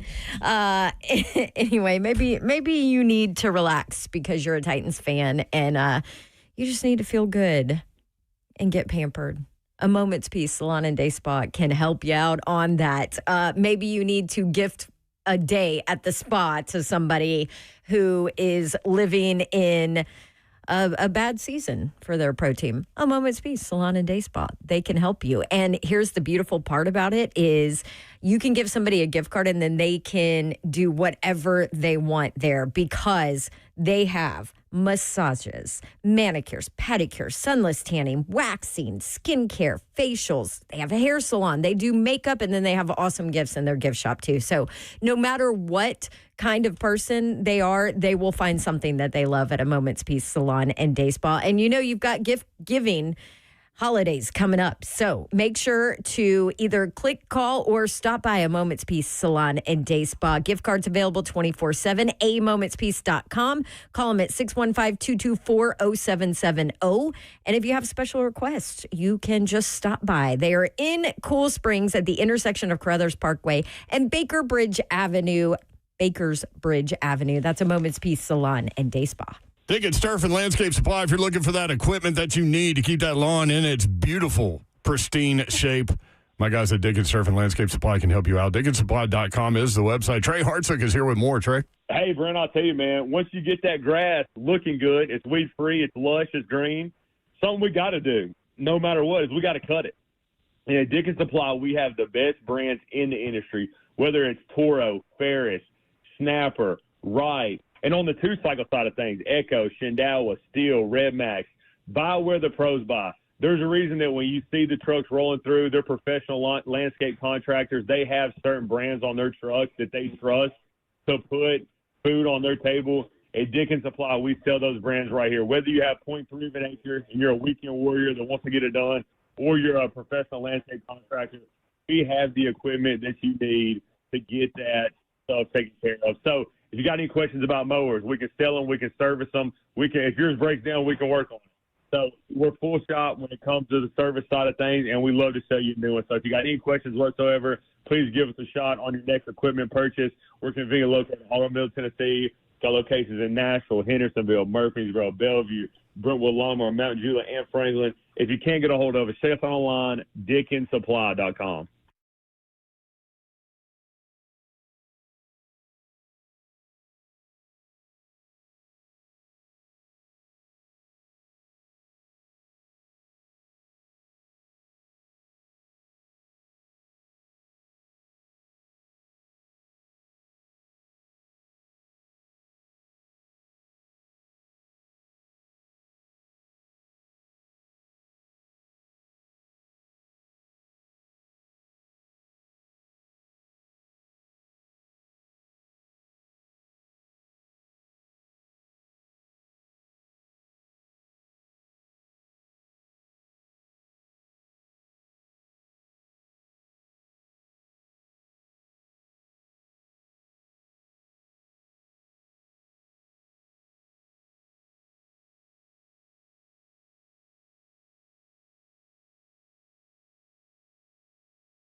3HL 104.5 The Zone. Brent Doherty, Don Davenport, and Ron Slay. The executive producer of 3HL is Zeph. What's up? What's up, Zeph? You see anything on Vitello, Zeph? You monitoring the situation? Yep. Have you still called him monitoring. yet? No, I'm not going to call him. I do need to get you guys an out time. I forgot to do that. What if Zeph texted him? I kind of need him to. Hey, Coach V, this is Zephyr. Remember me, Zephyr? I'm losing sleep over this. Can you please tell me what you're going to do? I need to know what's going on. I won't tell anybody, but I need to sleep tonight. Are you really pissed at Danny Wright? Do y'all not get along? What's that? Give me the scoop. Thanks, Coach V. Coach V. Talk to you soon. Oh, Zeph. Like an orange heart emoji. Yes. And an orange. Oh, man. Yes. Parsley. Got him. Got two of them. Which one you want? What's our out time? I'm about to give it to you. Give me 1 second. You're asking a lot of questions. I don't know the answer to any of those questions. Oh, against me.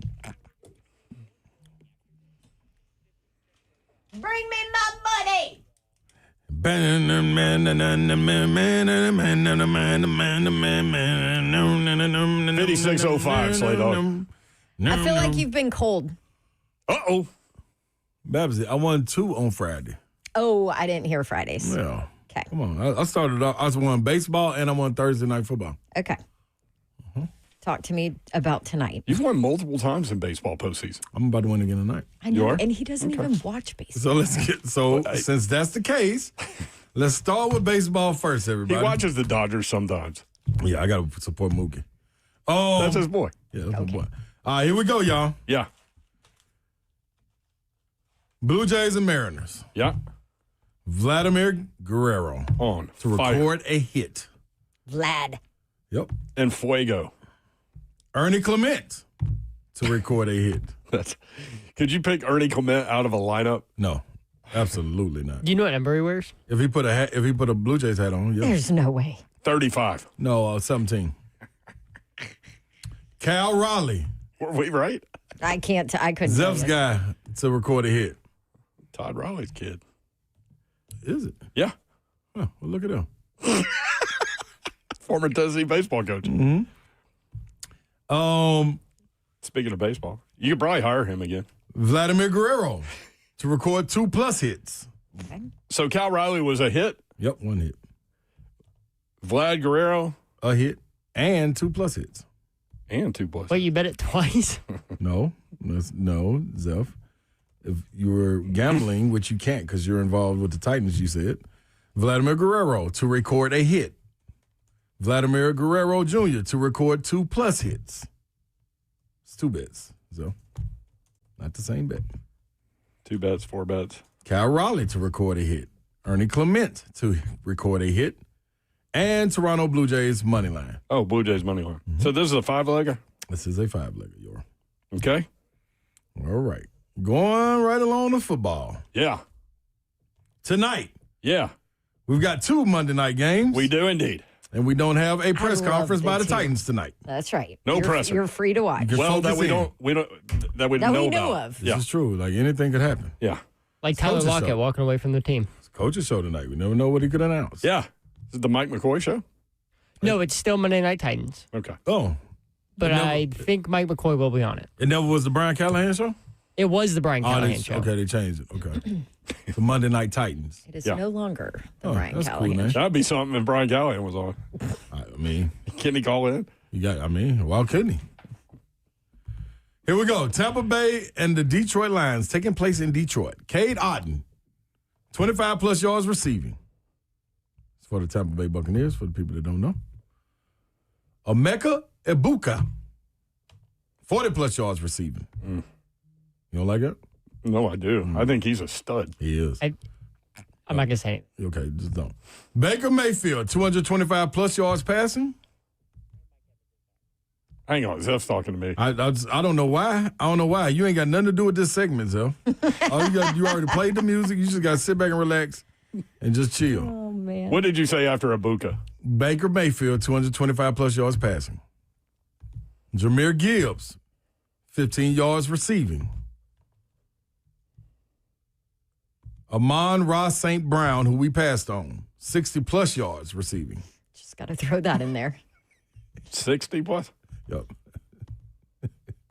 I did, Babs. Mm-hmm. Also, Seattle Seahawks and Houston Texans playing tonight. Wait, is that one? Nope, this is all added in. Oh, jeez. Yeah, it's only 2 on this one.